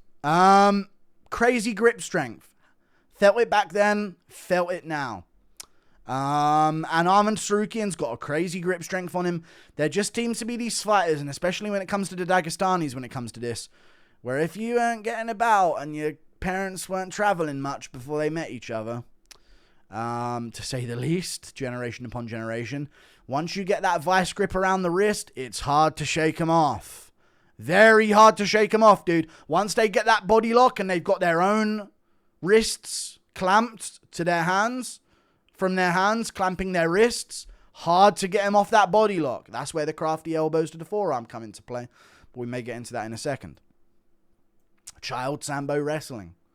Okay, they've been doing this shit for a long time. Part of their culture. Big part of their culture to grapple. Okay? And that goes for a lot of other places on earth. But when it comes to Sambo, mixing it up, striking as well, and just their way of wrestling, it's perfectly ideal for transitioning into MMA. And they've been doing it since they were toddlers. Okay? Crazy. A lot of the Western fighters that we see, they get into things at 19. They get into things at 18, 17. Or they pick it up at 12. And that's early. You know, I was really early into the game. I started doing it when I was 10. These guys have been doing it since they were toddlers. And they've been nurtured and grown into fighters. And that's what's happening here. That's what we're seeing here. Ilya starts with Greco-Roman wrestling. Arman Sarukian started off with wrestling. You know, freestyle wrestling and folk-style wrestling as well, I believe. You know, Sambo involved here. Makhachev started off with Sambo, combat Sambo. Massively into that from a young age. Short-ass arms. This helps with the body lock. It helps with the body lock. It helps with a lot of squeeze-based subs. Arm triangles and things like this where they don't want you to have too much room to escape certain positions. But this also can leave him a little bit vulnerable on the feet. Makhachev bolts in with his weak right hand, gets slammed out by Adriano Martins. Okay? Arman Sarukian caught by Joaquim Silva this way. Ilya Topuria, Jai Herbert was stinging him up on the outside. The short arms are actually a big deal in their community. Thank God they're not 6'4". Harsh living conditions. Now, a lot of people on this list are going to have harsh living conditions. I mean, you go some places in London, I mean, it's tough at this point. Some people from the UK are from Birmingham, you know? Real shitholes. Not like these other guys like from the favela thinking they have it rough. But harsh living conditions. And what I mean by that is, listen, everybody around the world has got harsh living conditions. You know, the Brazilians, this, all these groups that we're going to go into. But when you grow up at altitude, your body naturally produces EPO. Did you know that? That's the truth. When you grow up in these altitude-heavy environments, where you're up on a fucking mountain or you're at elevation, you naturally produce more erythropoietin, which is what TJ popped for. Okay? Which is why a lot of fighters, when they want to get ready to do more cardio and increase their red blood cell count, will go into one of those tents and increase the altitude and sleep with that lower level of oxygen and train their body to produce more red blood cells to account for the oxygen. So that definitely comes into things. Okay, it can also sort of change the way your body digests food and how it harvests food for nutrients, make it more effective in that way because your appetite is lowered and you have a higher metabolism. A lot of this comes into play when it comes to being at altitude. You can look it up. Altitude natural EPO. We've just been over this. Inactive AF, yo. What's the fucking big deal? What's the big deal? Get in the cage. This is a part of this. Okay? So their legacy sometimes is tainted because they don't get to speed run it. Okay? We see with Alex Pereira, we're going to have some conversations real quick since he got into the game. Ilya Topuria is going to be in those conversations, so is Makhachev. But Arman Sarukian, side quests are fun. Get in the UFC cage. Makhachev, still no announcement. Still no announcement. Ilya Topuria wins by first round KO over Oliveira in what, September? Last year, we've only just got him back. Very inactive in general. Usually don't show up unless 100% healthy. Armin here's looking at you as well, by the way. But there you go. Very inactive. That can cost. No women's right buff. They ain't listening to yapping. Wait, no women's rights buff. Oh, hold on. This is what I should have mentioned earlier. Natural selection, baby. You know? Natural selection. These guys short as shit. Want to know why? Their women don't get to say, 6'2" and a six-pack. They have to. Okay? They have to be with these guys. Okay? Which is why you often see a lot of shorter fighters from this region. And if they're massive, they're hideous, like Ankalaev. Alright? Absolute, or Gaziev. Just some absolute monster comes out. Because there is no choice. Okay? And a choice made. You don't get to dream of this 6'4" guy, this Chad that's going to sweep you off your feet. You're getting Ilya's granddad. You know what I mean? 5'2", Georgian guy. Alright? And that can be a buff. There's none of that for them. So they're sort of doomed to the lower weight classes for this very reason. Great hairlines, though. But then no women's rights debuff. Dinner's done when they get home. Makhachev can abandon his kid in Dagestan. No questions asked. And just train in AKA for 6 months. I'll be back when I'm back, bitch. You know? This is the... Can you imagine if Pimlet tried to pull it? Never in a million years Pimlet could pull that shit off. Never in a million fucking years. Never. Okay? You just can't pull that shit off in our world, okay? And that's the debuff right there. They ain't got nothing going on. They ain't got no freedom. You have to listen to their day. After you just got done getting fucking low kicked in sparring, your calves are shot to bits. Now you got to listen to her problems. Not a fucking issue in their world. Okay? And ignored and not scrutinized as well, which is a big buff for them as well because they're different, so they're not a target. So as not to be offensive. So they can just keep doing it and no one's going to have a problem with it. Okay? No women's rights debuff. No yapping. Don't have to cook your own dinner. You just do whatever the fuck you want. Put a baby in there for every 4 years and boom. You're back out in AKA. Need our gyms, Loki. Shut the fucking gates. It's high time we start playing like a team. I'm looking at you, Extreme Couture. I'm looking at you, AKA. You did this to us. You traitors. Javier Mendez. Traitors, Daniel Cormier did. We wouldn't have fucking heard of this lot. Alright? We wouldn't have fucking heard of them. Don't give them our hyperbaric chambers. Our world-class masseuse teams that are coming out there. Our great dietitians. And all of this stuff. Let them fucking rot. Okay? And figure it out themselves. And make their own hyperbaric chambers. I know they hop in the ice every now and then. And that is fun, don't get me wrong. Don't bring them over here, dude. What are you teaching them how to box for, Javier Mendez? Whose team are you on? Need our gyms low-key. And this could go for the Wine Alliance. And many others on this list, if we're being honest. Nothing without MMA. This is an advantage. Okay? You'd never hear about them if it weren't for MMA. From these parts of the world, like, this is what it is. I'm going to be an MMA world champion, and this is all I've been working towards. I'm not putting my foot in other things. You know what I'm saying? I'm not starting up a little side hustle for when MMA training gets a bit boring. That's not on their fucking mind. Abubakar Nurmagomedov wants to play CSGO with Demetrius Johnson. They smash his computer to bits. Umar Nurmagomedov was reading a book about an Italian and they fucking told him off about it. Nothing without MMA. It's their life. It's all they do. It's all they focus on. Eat, sleepy, train, repeat. No questions asked. How to fight. And this is where I've been. Now, this is complicated. Okay? Because we've been trying to figure this one out for a long time. Now, I could just say, be Sean Strickland. Okay? And just tell, yeah, just be Sean Strickland, dude. Get it done. Be Sean Strickland. Get it done.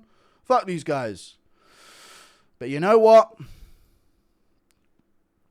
Mix them up university. You got to mix it up, dude.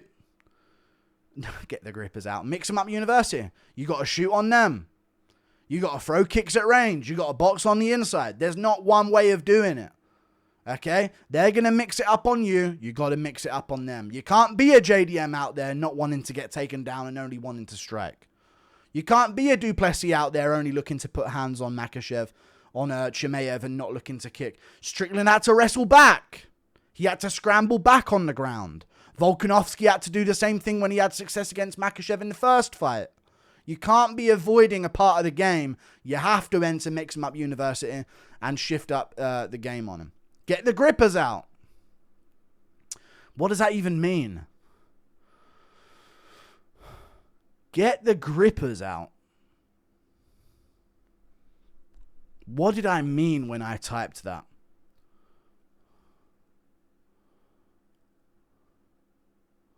I've no idea. Defense heavy stand up. Maybe I'll think about what the get the grippers out meant. Oh, this is how they should fight. Oh my fucking God. They're going to be a prodigy of Mix 'em Up University on you. They're going to get the grippers out. This is the grippers. Inbred grip strength, weird grip strength. You can't explain it anyhow anyway. How do they have this level of grip? Okay? It's dangerous. Not going to let you get away. That's just how it is. Get the grippers out, people from this region. You got to put wrist control out there, dude. Get wrist control, get the body lock. Start doing things from there. You're going to have a very difficult grip to break. Just naturally. It's in you. Defense heavy stand-up is a lot of these guys' games. Ilia Topuria is going to figure you out at range for a little bit first. A little bit of head movement, even if he doesn't need to. He's just going to make a little moving target while he gets a few calf kicks off. High and tight guard, moving out of the way of a few shots before he starts letting go his combinations. Arman's the same thing. He'll throw an axe kick out there just to get you to show him some respect. Okay? He'll back up a lot at first. Keep his range, parry away a few kicks. They're easing into a fight. They're very defense heavy. Makhachev, very underrated defense. I think he's one of the least hit fighters in the sport for this reason. But he's very, very defensively responsible on the feet since he got slammed out by Martins, where he rushed in. Since then, he's never really rushed in. He's a counter striker. He'll kick you at range. Once he starts getting momentum, he'll start looking for some combos. But really, he's very defense heavy. Tard squeeze chokes. Von Flu choke. Arm triangle. Kimuras. Things where you got to wrench and squeeze. That's this guy's game. Okay? These guys' games. How to defeat them. Hustlers University. Okay? You're broke! He fell off. How crazy the fall off of Andrew Tate was. Hustlers University, dude, you gotta hustle. Strickland, Volkanovski, anybody who's had success against these guys, you gotta hustle your fucking ass off. You gotta be in their face, making them work, making them go for it the whole time, because a lot of their moves comes from squeezing and gripping and dragging, and a lot of big moves that they have to do. They have to wrestle heavy, you know? A lot of the moves that they're not throwing away gimme strikes. So you got to keep hustling. You got to keep them working. And hopefully there you can slow them down enough to where you can start getting some offense going. Elbow the forearms. Piotr Yan taught us this move. You have to elbow the forearms. When they're body locking you and they're trying to take you for a ride, you have to elbow the forearms of these guys. Crafty elbows to the forearm. Smash them up, and it's going to start to break that grip strength that they're going for, okay? The elbows to the forearm are a crazy crafty move that Piotr Yan invented to deal with Merab Dvalishvili, okay? A crazy crafty move, and that's something that you should be looking at. Crafty bag of tricks, Piotr Yan. That's all it comes down to. Volkanovski, Piotr Yan. Inside low kicks. You know, stomp the lead leg. Mix it up on the inside. Go for your own little trips and throws that they're not going to see coming. Gotta have a crafty bag of tricks. Have to have a crafty bag of tricks. Target the body. I can't tell, but I think they're weak to the body. Don't know what it is about them. When I hit Arman Tsarukyan with that knee when we were grappling illegally, I heard him go, ugh. I swear I heard it. Okay? And that's when he started throwing me on my fucking head. I think they're weak to the body. We're making shit up. These are the difficult guys to try and say how to defeat.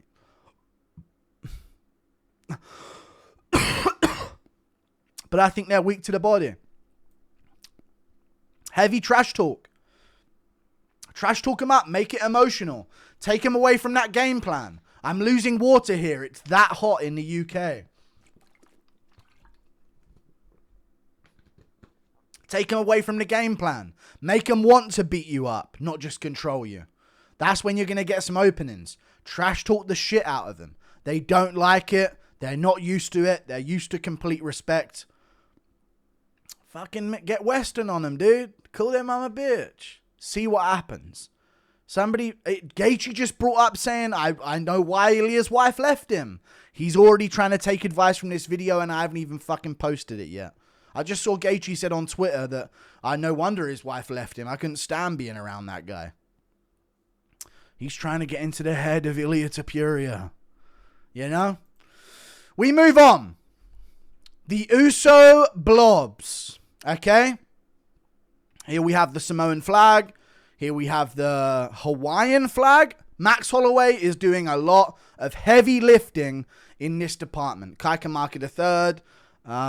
Yancy Medeiros back in the day. But other than that, we got the blobs.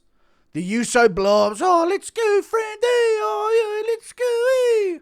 Oh, come on. Hey, let's fucking swing it out. Hey, let's go. The Uso blobs, dude. These are the guys. We're going to get into the analysis. 1-4. You know, 1-4 out here. JM, I'm a 1-4 veteran. Boss of my hood because I back my section. When I met the streets and slapped that thing like I knew I found my obsession. Had me running the ball, no question, swearing he up, I saw, I pressed him. Got a CYP or leg so to leave his chest without no injection. 1-4 been putting in work since knee high them days on the curb. And I'm proud to say from this day forward that him put it up on his shirt. 7 put an up on his shirt. Let's fill up the car and lurch. Got things on hips, watch ops disperse. I back my shank and you pull yours and see you all take off first. Don't whinge and cry like Miz or Matt go grip and ride. Your Caribbean clips and slide. This is a different side. Come out and ride for your friends because someone got dipped and shh. Someone got dipped and shh. The shush is covering up them saying died. They're quite dangerous. The Uso blobs. Crazy fuckers, okay? We've got the guy from some Disney film, Big Blob. And we got Jonah from Tonga. Oh, sir, what's good, eh? Sorry about that, sir. Oh, what am I supposed to say, eh? Jonah from Tonga's up here, representing the Uso blobs. Analysis. One-shot KO power, dude. Look out! The blobs are here, okay? There's a reason why they take up the vast majority of Dan Hooker's backyard participant. These guys love brain damage. They love CTE. They can't get enough of it, eh? Oh, yeah, lad. I remember what I had for dinner yesterday. It's no good. Somebody fucking slime me out, eh? They love a bit of one-shot clobbering. Get it done, dude. They go out there, get it done. Big shot on the chin. Down you go. Justin Tuffer. Junior Tuffer. They got some clobbering time power. They have. Giant dense head. Okay? Through years of ramming that, I don't know if it's like coconut defense, evolutionary over time. I don't know what it is that's giving them their giant, dense heads. Even Max Holloway at 145 has a giant, dense head. And he's far separated from the Samoans and the Tongans and the Fijians and the fucking New Caledonians. Are they New Caledonians and such? Yeah, Shay Bray FTA from the area, Western Sydney, stand up, cuz. Yuck, that's harsh, me lad. Sorry. Adlai. Morbidly obese. They're morbidly obese. There's no shame. You know? Welcome to the team. I'm not that fat. But either way, they are blobs. They are morbidly obese by trait. I don't know why this is. But they love their food. Got a bit of scran, eh? Let's go. Good on. Let's get a bit of grub, eh? A bit of grub, they say over there. Morbidly obese, these guys. Stuffing their fucking big, dense heads full of food. They love it. Can't get enough. And it's a big thing. And that also is going to open up some avenues for when you're trying to take them down. You know, they already can't get back up if they're on their back. If you put them there, what do you think is going to fucking happen? We've seen this with Taito Ivasa many times. Different kind of fat. True. It's saggy. It's not really there. It's so fucking weird, the fat that they have. Okay? They're not fat like a guy, like a sumo wrestler. They're not fat like a British bloat-maxed geezer. Okay? They're not fat like a Greek guy with a fucking massively bloated stomach on the beach. Just looking like a cow that you should, like, you know, make a little poke with one of them things that lets all the gas escape from his gut. Like, it's a different kind of blob. It's a sleek, hip blob. Like, it's kind of like cool that they're morbidly obese and soon to die and lose a foot to diabetes. It's kind of like a hip thing. Okay? Dense. Wide hips, big legs, like it just all falls off of them like a melted ice cream. It doesn't fold, and not too many tits. It just all goes at once. It's not like the tits hold up and just sag there as tits. It just all goes. And then before you know it, they're tucking it into their shorts in the middle of fights. You know, it's a weird kind of fat. I don't know why I included that. Again with the giant dense head. It's a giant dense head. Please tell me I haven't messed this up. It's a giant dense head. It's massive. Calf density buff. Never go calf kick for calf kick with a Polynesian. Never in a million fucking years, Uso. Hey. Alright? It's swallowed. It's swallowed.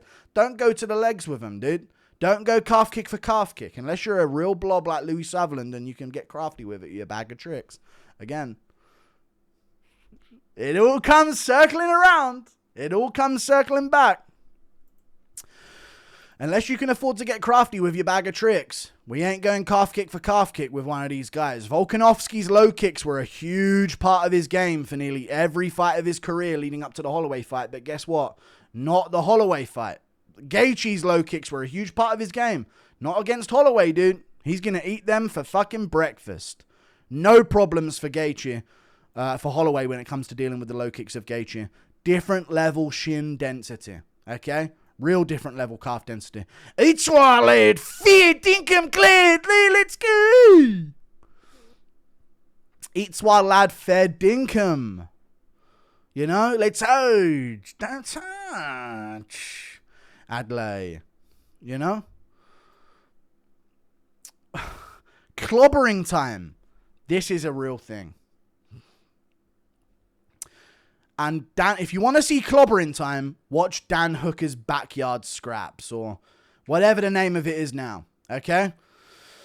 Clobbering time is a very real thing, and it's a place that certain fighters go to. And some are more prone to it than others, and I think the Uso Blobs are the most prone to clobbering time. Okay? And it's a real it can be a real problem. It can be a real problem, or it can do them very well, where they know they're going to go blow for blow. And their chin stats improve, and their power stats improve. However, Jargis Danho, Jorgen De Castro have all taken advantage of this so-called clobbering time. Okay? Where they've seen them go into clobbering time and it's their chin tucked and now it's time for them to go for these big KOs. And all of a sudden they're getting slimed out trying to rush in because they've entered clobbering time and they can't see anything. All they can see is nothing. They're just turning into a bunch of fucking bionicles and they're just rotating at the fucking shoulders, swinging their arms forward with their chin tucked. And before you know it, they're slept. Clobbering time can be a blessing and a curse. Weight cut debuff. You know these guys ain't trying to make weight. They have a phobia of scales. They can't. Making Tuivasa look at a scale 24 hours before he fights should be fucking criminal. Giving him that PTSD and trauma. He's been skipping scale duty since he was 12.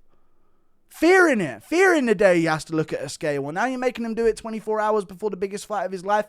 It's a weight cut debuff. Let them blob.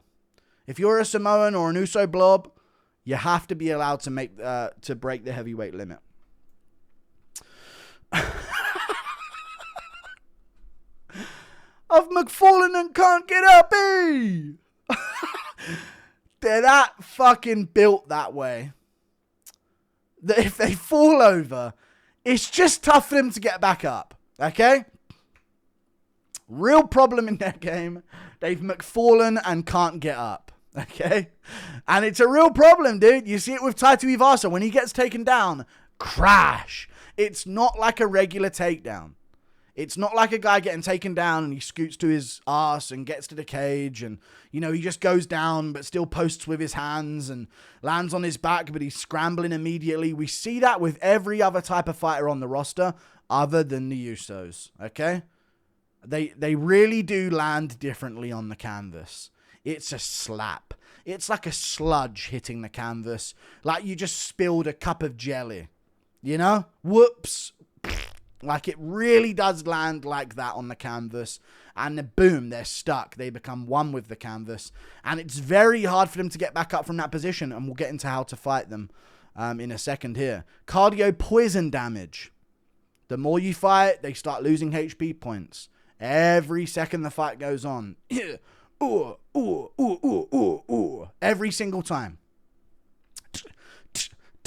Tuivasa's going into round 2. He's on 20 HP. You know, he's already thrown 5 punches in the first round. It's tough, dude. Cardio's poison. Can't kick above the waist. I've never seen one of them kick above the waist. This is why Holloway is a gem amongst them. He's their only hope. He is the savior of the Polynesian community because he'll throw a spinning back kick to the body. They never seen anything like this before. Never seen anything like, oh, what's this guy's doing witchcraft, eh? He threw a teep. You know? And they're losing their mind, you should see Mex down at the beach. He's gone fucking insane, eh? He's doing something other than putting his chin down and swinging for the fucking bleachers, lad. You've never seen anything like that, lie. They can't kick above their waist. It's a real problem. Some of it's the belly getting in the way, but it's a real problem in their game. How to fight? Clobbering time? Bait them into it. Catch them in the middle of clobbering time. They love it. They can't help it. Oh, CTE, count me in, lad. Count me in, cousin. And all of a sudden they're swinging. You're peppering them. You're stinging them. Front kick to the face. Cyril Gane did this to Taito Ivasa many a time. Sprawls of doom. Wait, this is what they should do again. They want to be in clobbering time. It's a double-edged sword clobbering time is what I'm really trying to point out here. Okay? They want clobbering time, but it can be a danger once they're in it. But it's their only hope. This is why they're not doing too well. Sprawls of doom. That weight, that upper body mass and sludge. If Tuivasa sprawled someone and put their head to the canvas, they might just fucking splat underneath him into sludge. Okay? Sprawls of doom. That's their main method of takedown defense, the Uso Blobs, is the sprawl of doom. Okay? Calf kick exploit. You got to go for the calf kicks if you're an Uso lad. If you're an Islander, you got to go for the calf kicks. Get that bone on bone. Test their shin density. They don't got it like you. Your legs have been trained since you were 6 years old and 500 pounds at fucking 4'2". You know? They've been trained to keep you up. So you got them big old calves on you. No subs allowed. Too much sludge. Too much sludge. Too much slime. You know, sagginess. Don't go for subs. You ain't catching the guillotine. Their neck, your arm is giving way for their neck. You know? It is. Their neck is like sort of like cozily getting like a comfortable cushion around it for a second. It's not like this hard mass. They're just becoming one with the sludge when you try and catch them in an arm triangle. You know? So it's very difficult to do. Maybe you could go for a rear naked choke, mother's milk submission, who knows. But no subs really should be allowed. Crafty body shots. That's something they should be going for. If you can take one to give one and you got that big old melon head on you, crafty body shots are the way. How to defeat the Uso Blobs. Clobbering time. We said this before. Double-edged sword. You can bait them into it. Catch them on the chin. They lose themselves. Oh, you know, or fiending for some CTE. Oh, I'm fucking fanging for it, lad. Let's go. I'm fanging for some fucking brain damage. Oh, you're going to give it over. And boom. They've been caught. Front kicks and teeps. They don't like it. Tuivasa hates them. Anytime I seen him hit with a teep, He fucking hates it, dude. Right to the stomach. They've probably overeaten backstage, ready to throw up at any second. They hate teeps and front kicks to the body. Stomp that lead leg. The weight on that lead leg is... It's admirable that their legs have been able to keep them upright throughout their life. If you put some extra stomp on that lead leg, the whole thing's ready to capsize and crash through the canvas. Leg lock exploits. Anything that requires a dynamic spin to escape on the ground. Anything that requires like a Granby roll to escape, or you got to spin a gator roll a certain way to get out of this leg lock position. Anything that requires not just getting back up and some kind of athletic movement to escape, you can exploit the leg locks. And also, if you're going to go for an Imanari roll and go for those leg locks and attack from a single leg to try and get them to the ground, that weight is not supposed to be supported on one leg. They're so top heavy and they're like a ship. Or like a sort of like wide glass of water. You shift it one way and all the water goes that way. That's all their flab. So if you tip them to the left, it'll all just shift that way and just sort of chuck them down themselves. It's very hard for them to keep a center of balance. So that's the way to deal with the Uso blobs. That's the analysis for them. We move on to the Neymar type people. I did too much. And I've messed it up. I don't know what I'm doing. My hair's just dripping. It's so hot in the UK. But there you go. I did this. So we're in it now. Neymar type people. Analysis. Power and speed. They've got both of it to go. Of course, represented by Alex Pereira Sharmering over here. And Moicano's dad. This is a real picture of Moicano's dad, just in case anyone was wondering. And these, of course, are the Brazilians. Very high up on the tier. Power and speed. They're dangerous. They got it both. They got the best of both worlds, dude. They don't lose in any area. They've got pop in their shots. And they're also pretty quick. Not crazy fast. And not insanely powerful overall, other than some outliers when it comes to Alex Pereira and like Prates and stuff like that. But they have got good power and speed overall. Sharp crackhead bones. This is a real thing. Knees to the body, elbows, a lot of that type of stuff. When you're growing up smoking and drinking, you get this sharpness and withered awayness to your bones that makes them sharper and dangerous. Ever grow up with a kid and ever try to play football with a kid who you knew his parents were drug addicts and he elbowed you once while you were playing football?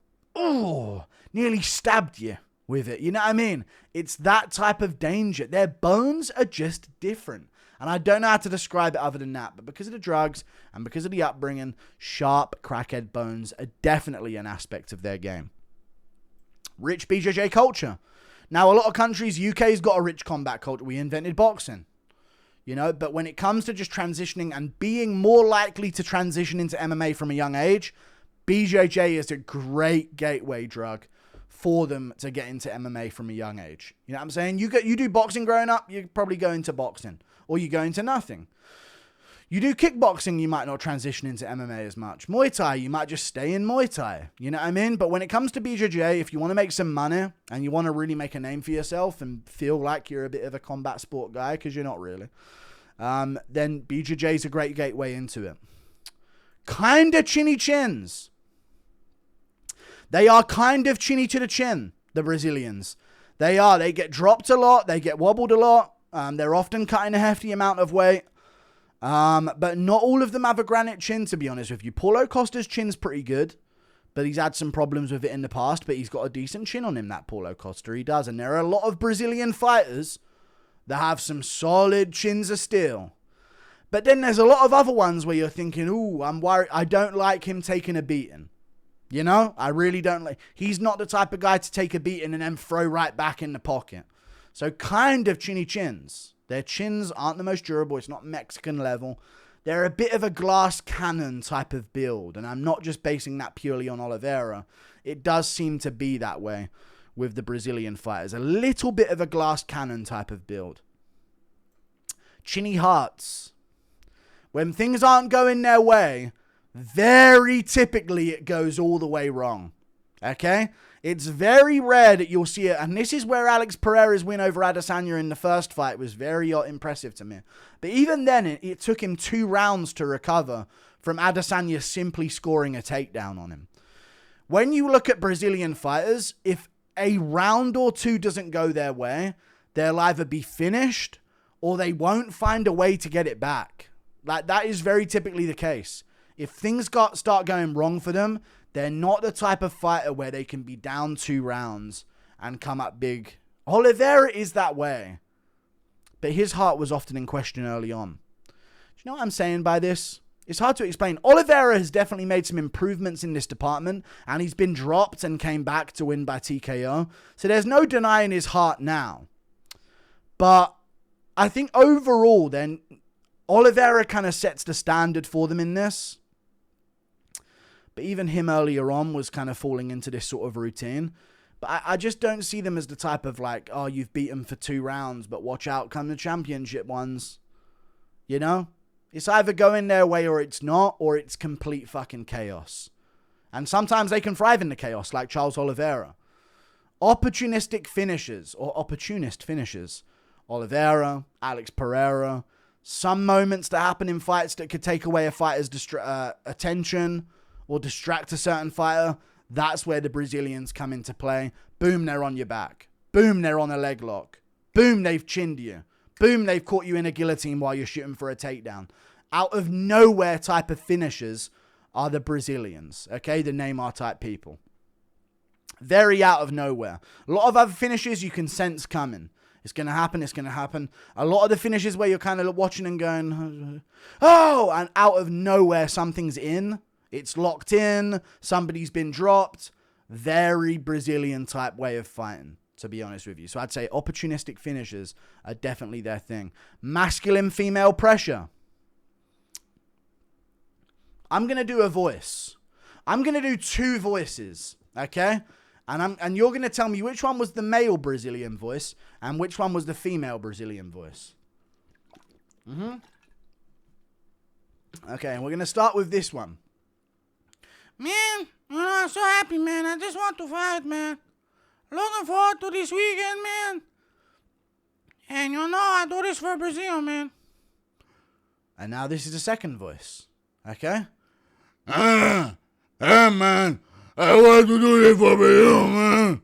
Everybody wants to do it, man. I want to do this for Brazil. The second one was the female voice. And that pressure growing up is what makes some of them gay and some of them great fighters. Because you'll either sink or swim when that type of voice is coming out of a woman near you. Okay? You'll either think, damn, I might as well be the woman. You drift into that area, all of a sudden you're at the carnival. With a tutu on. Or you're like, man, this woman's so butch, man. I got to be tough. I need to toughen up, man. You go to BJJ gym, you go to Muay Thai gym, you start training to be a world championship level MMA fighter. That's the difference, okay? And that's what the sort of the 2 ways, there's 2 paths that a Brazilian man can take. Okay, this comes into it as well. We've just sort of discussed this. Force fights early. Get straight on them. Force the fight. They get straight to work, these Brazilians. Oliveira, Pereira, Costa. Costa in his prime and in his new prime now as well. Straight on him. Get straight in their face. Alejandro Pantoja. This is their way. They force fights early. They're used to this shit. Kill or be killed. Unks only, though. Gene Silver's like the young kid on the block, and he's 29. I thought Carlos Prates was like a young kid. He's 32. It's kind of an unks only game when it comes to Brazilians. And they have like 40 fights before they even make it into the UFC. It's a really weird... it's a really weird thing when it's the Brazilians. It honestly is. So it's kind of an unks-only league. And by the time you get to the top, you're already worn and torn. And you've had your injuries, and you've had your scraps and your wars. We rarely see a Brazilian fighter get to the top when they're young. You know? Like, I was thinking the other day. Like, sometimes you'll see, like, a McGregor make it to the top and he's 26. You know, Pimlet was, I don't know how young Pimlet is, but Whitaker made it to the top and he was pretty young. And then you've got JDM made it to the top, and I was like, holy shit, he's like 27. What the fuck is going on here? And you see a lot of these guys, and they make it to the top, and they're very young.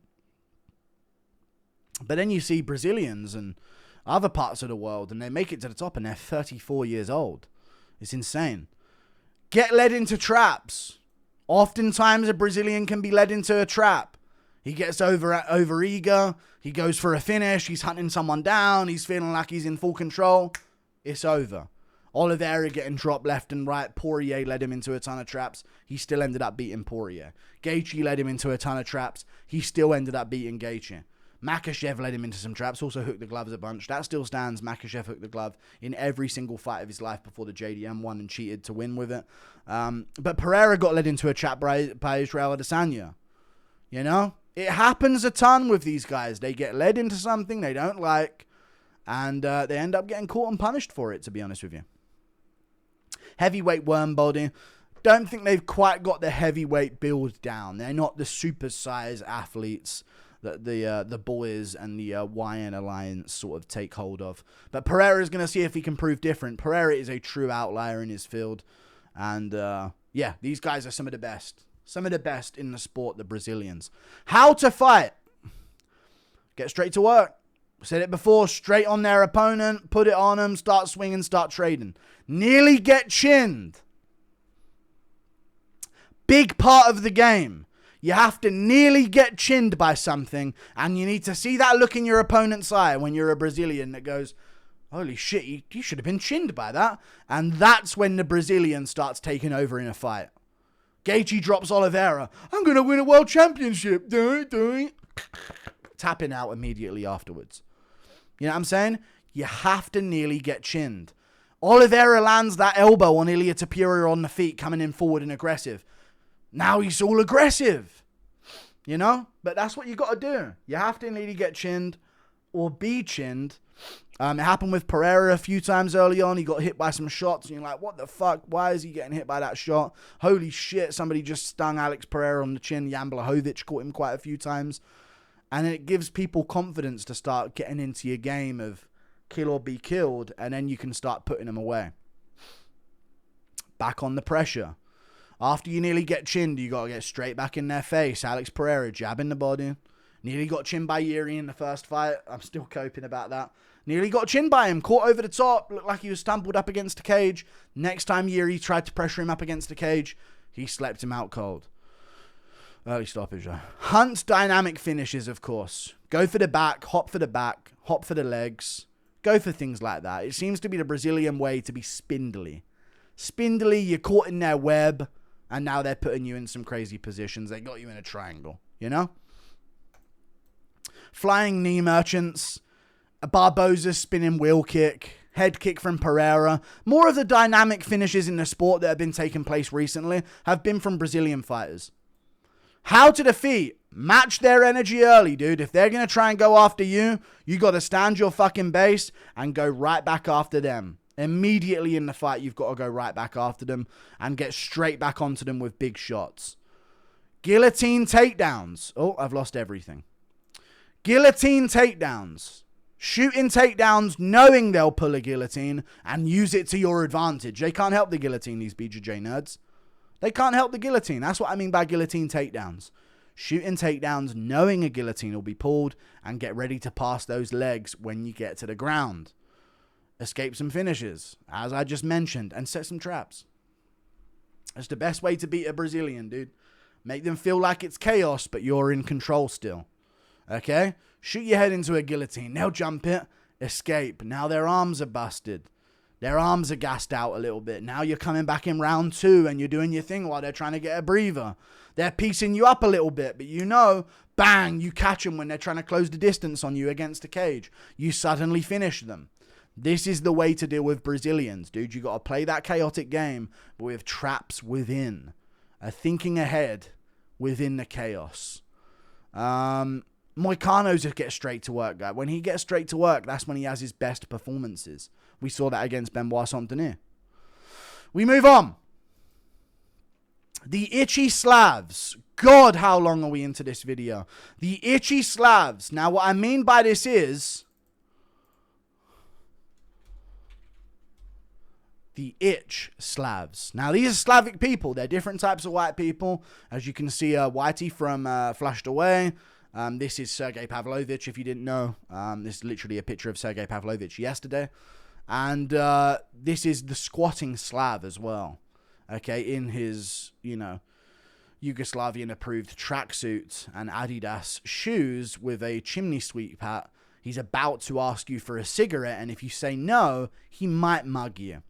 So this is the itch Slavs. Now, these are guys whose name ends with itch. I swear to God, it's as simple as that, dude. Yugoslavia, Poland, a part of it, Slavic, the Hussars, the winged Hussars, the this, the that, the this. They're from that region of Eastern Europe. Alexander Rakic, Stipe Miocic, Jan Blachowicz, something else itch, Sergei Pavlovich. Name them. Their name may end with itch. Okay? And they're a different type of fighter. I would say Piotr Jan's a part of this, but he's also a part of the Caucasus crew as well. But he's part Georgian. I think he's like half Georgian, quarter Russian, quarter Chinese. So there's a bit of a mix-up, to be honest with you. But these are the itch Slavs, dude. They're different types of whites. We got a lot of Polish fighters in the UFC as well. We got a lot of guys from this is the Yugoslavia flag, Serbia. A lot of Croatian build sort of fighters, that type of region, okay? Nikola Jokic, Luka Doncic, These types of guys. Analysis. Very powerful guys, dude. They got that touch of death in their hands. Not the most powerful, but they are very powerful. Big boys. There's some heifers. There's some big lads out there in Eastern Europe, dude. Big, chunky fellers. A lot of the heavier weight classes are filled with them. And yet, a ton of heavier weight class fighters are filled with this type of itch kind of Slav. I might maybe try and include the Lithuanians, the asses, Modestas Pakauskas, these types of names. Maybe that's sort of in the mix with these guys. Big boys, less speedy. They're a little bit more ploddy than the other, more twitchy Western white fighters, in my opinion. Little bit more ploddy. Little bit more powerful, though. They're not as much on their toes, moving around erratically on the back foot. They're a little bit more of the marching type fighters, marching Tybura. Okay? A little bit more of the ploddy marching. They'll come forward, they'll put mustard on you, but when they get going, they can pick up some real speed. They like to keep it clean. Very technical fighters. They'll get into a bit of clobbering time here and there.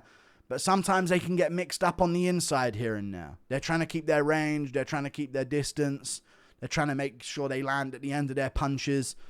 And they don't like it when things get a little dirty. Immediate unk debuff. Very important to note about these former Yugoslavian whites and the Polish whites. They're born at 40 years old. Okay? That's not actually the truth.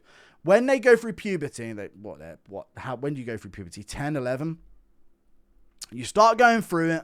You're probably done by, you're not done for a while, but the initial phase.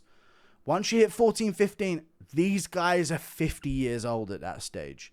Cigarettes, they got a job, they got 3 kids that they got to deal with. They're heading down the market. They got a car boot sale going on.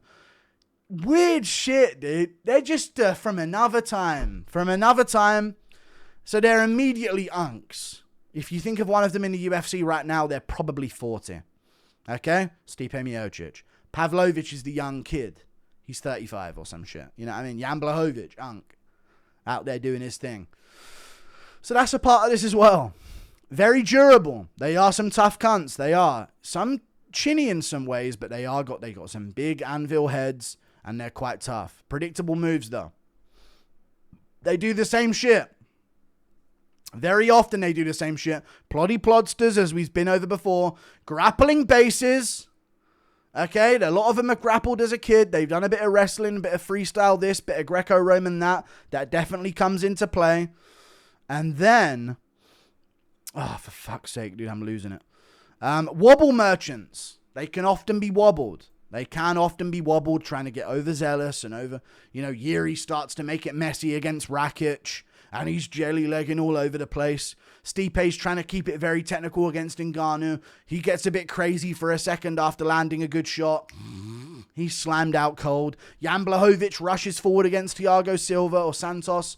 Gets slept out cold, being aggressive. Other than that, he's very plodding. Very, very plodding. Does his thing. Stays very clean. This is their way of fighting. Pavlovich is the same way. He opens up against Aspinall. Boom. He's out cold. So now he has to go back to his ploddiness. Now he's built up the confidence to be able to get aggressive again and slime out Talison Teixeira. Plod and jab. This is the game plan for the Itch Slavs. Plod and jab.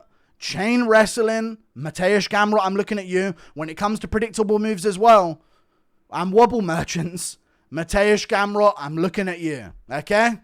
Don't mean to point any fingers here, but when I'm talking about predictable moves and wobble merchants, I'm looking at Mateusz Gamrot big time. Okay? Same shit every time. Same entrances for takedowns a lot of the time as well. Gets caught with a knee as he goes in or an uppercut from Jalen Turner. He has to pull out a split decision where he's been dropped twice and somehow still win it. This is the Gamrot way. And chain wrestling is a big deal for him as well. Backwards plod KO. The backwards plod. They don't like rushing after, unless they're Pavlovich, they don't like rushing after their guys, okay? They'll back up a bit and wait for you to come to them, and then they'll catch you with some big shot. This was the Jan Blachowicz special, okay? This is where Gamrot stung the great Scott Holtzman. Okay, we're starting to diminish in effectiveness here as we go through the video. Punch on the break. Crafty moves off the break from the clinch. These guys get busy. We get into the how to defeat them. Erratic footwork confuses their Slav brain. They don't like it. Somebody's moving around like a mosquito, schizoing around in front of them. Hey, this guy not plodding and jabbing with me. They don't like it at all.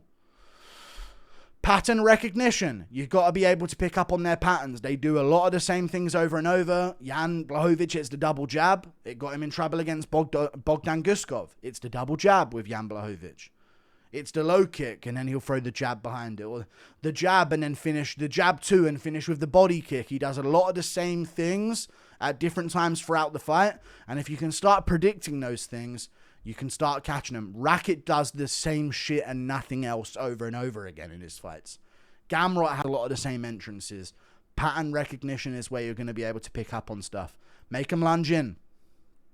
They don't like lunging in. If they've got to go after you and start getting mitts on you, they're in some real trouble. Positional grappling is also the way if you can lock up a back take. Glover Teixeira used BJJ grappling against Jan Blachowicz. We also saw, Oliveira use positional grappling against Mateusz Gamrot as well. We've seen this many a time before. Positional grappling is the way to be able to beat that chain wrestling, cardio-heavy grappling style. With a lot of scrambles and moves. It's why Arman had a massive problem with it, because Arman's not a positional grappler. Arman is a cardio grappler himself. He's a chain wrestler himself. And Oliveira, on the other hand, even though he had a close fight in the grappling with Arman, he's more of a positional grappler, so he could deal with Gamrot's style a little bit better. But this is the Itch Slavs with the squatting Slav and Whitey from the flushed away, otherwise known as Sergey Pavlovich. The last group, the Korean Zombie and friends. Okay? I promise this is the last one. We're pushing towards 2.5 hours into this video. I don't know what I was thinking with this one, but I'm here for it. Very composed. Very composed, these guys. TKZ and friends. Very composed early.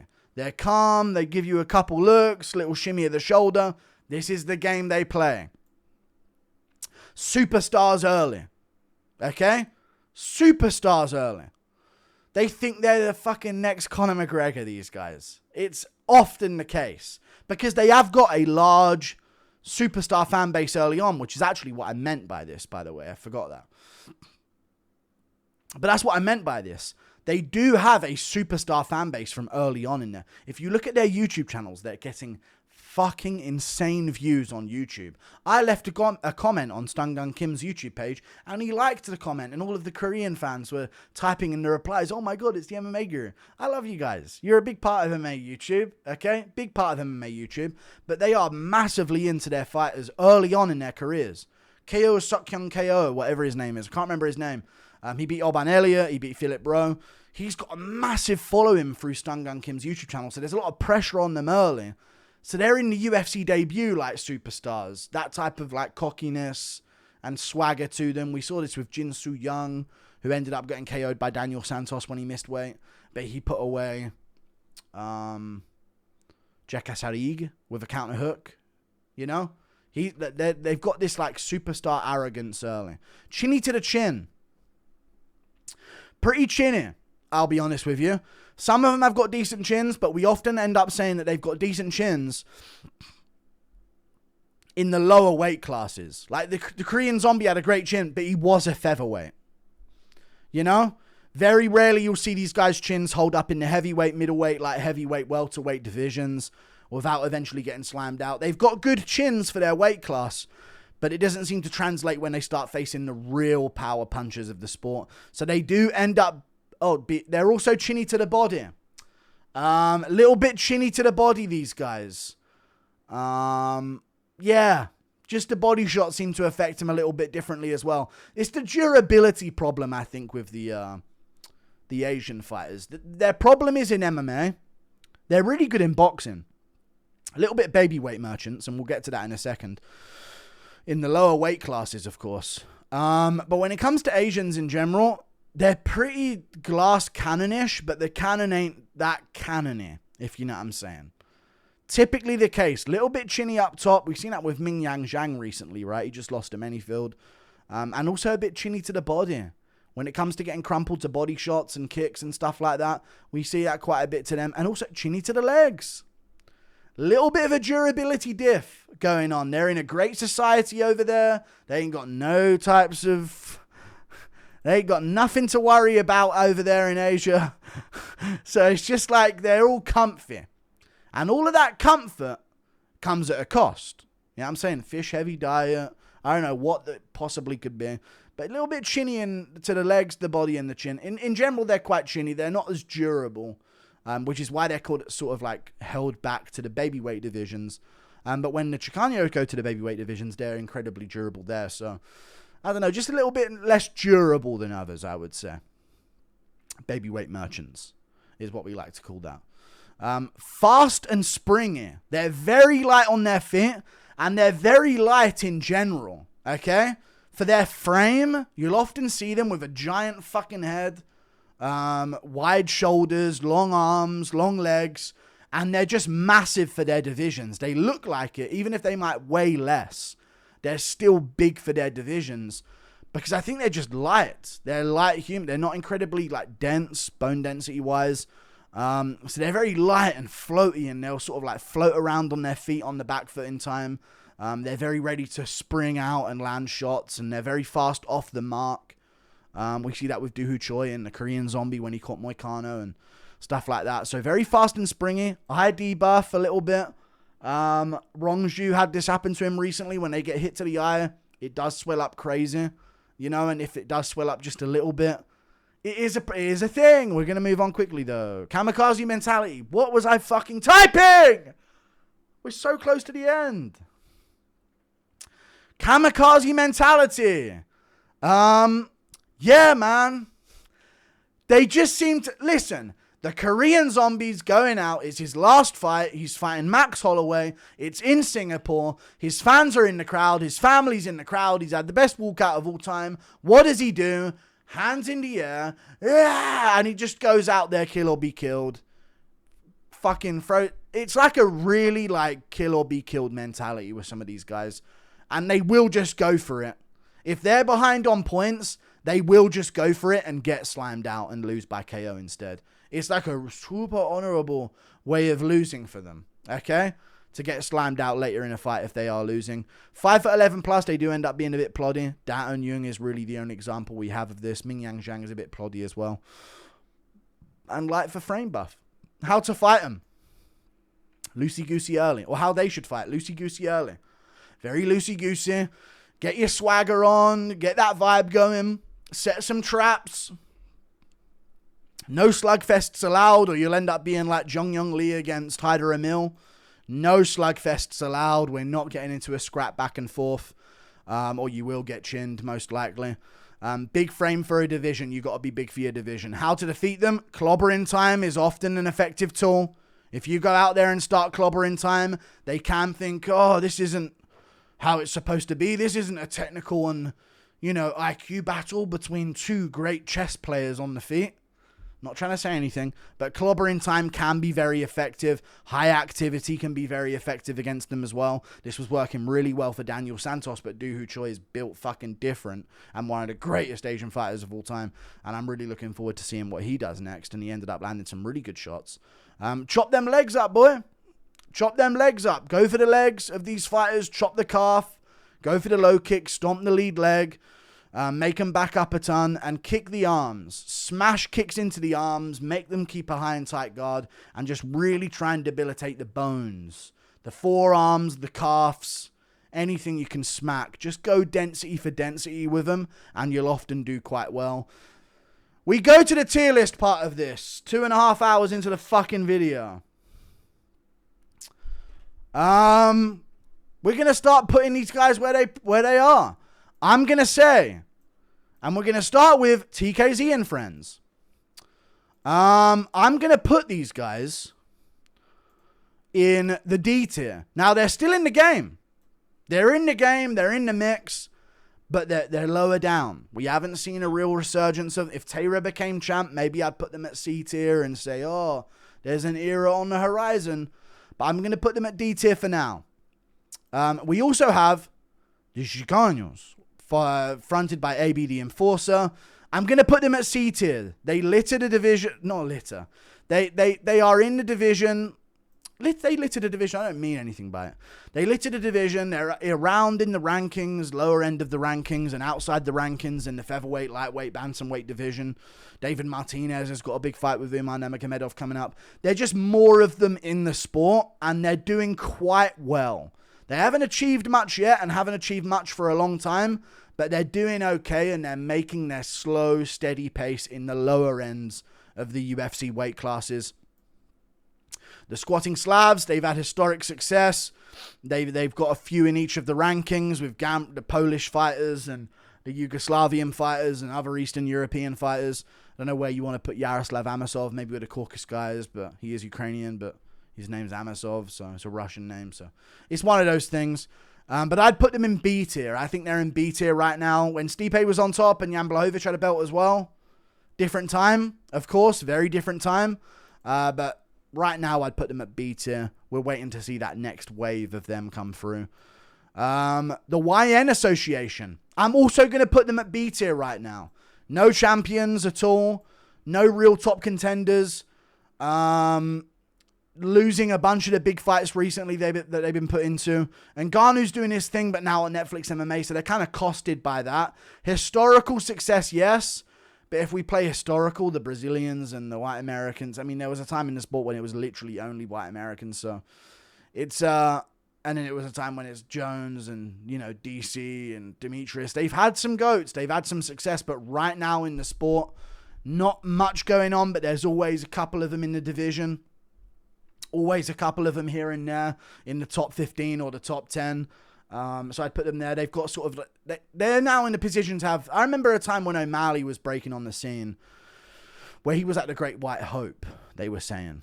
When he first came in, everyone was, oh, you're overhyping him. He's Great White Hope. But now Teba Gutierrez is kind of the Great Black Hope. Like, is he going to be a guy who can actually be a contender? Because unless Usman goes on a late run... The fall off is real right now, I guess we're waiting for the next wave to come through, but right now in the sport and over the past however many years and in the current era, it seems to just be Caucasians versus whites for the championship fights and Brazilians in that mix as well.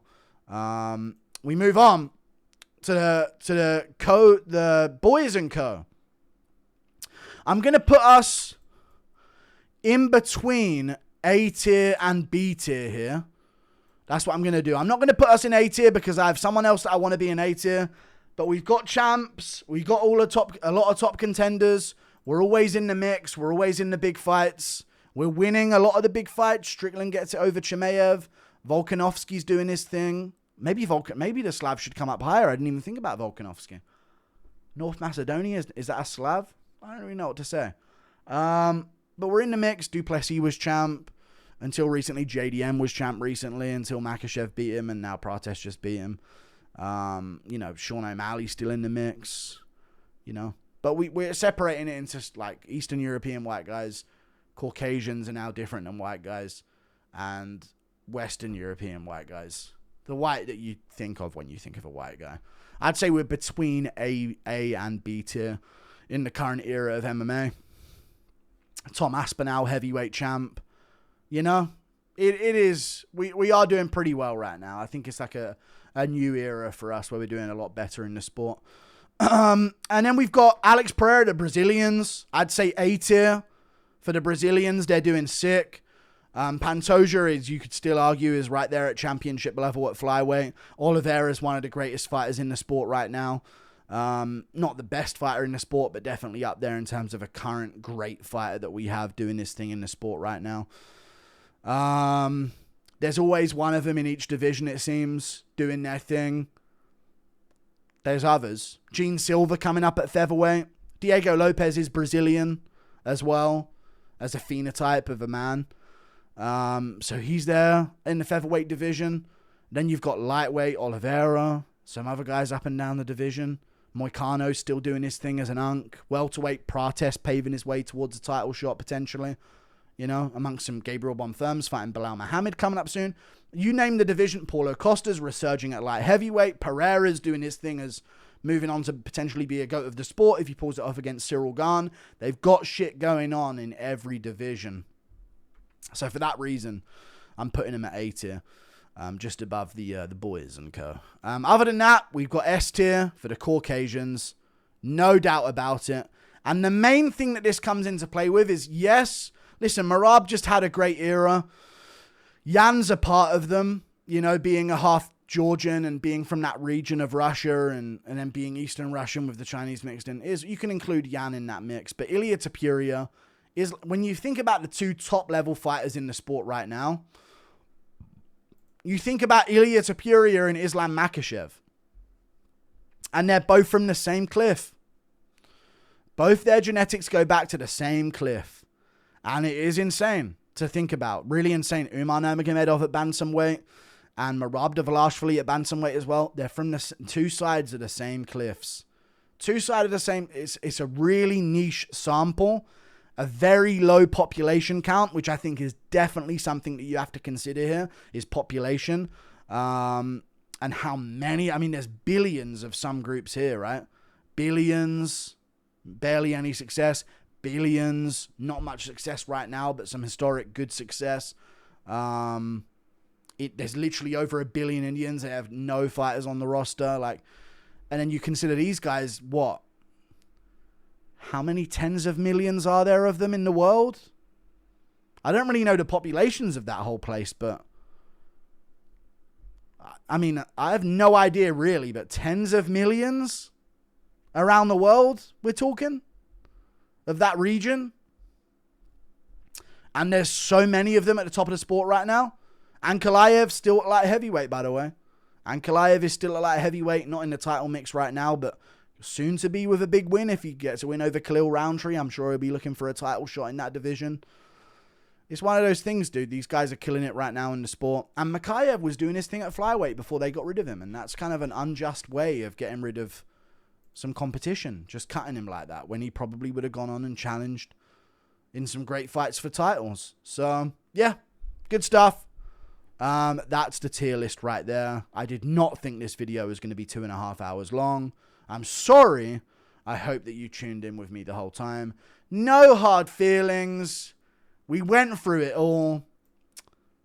It is what it is. Hopefully you had some good laughs and good chuckles. And, this just normalizes it. We've all got our things. We're all different. And that's okay. See you later. Thank you for watching. Toodle pip. I'll see you later. I don't want to end it now because I've been going for 2.5 hours. But we'll end it. Goodbye.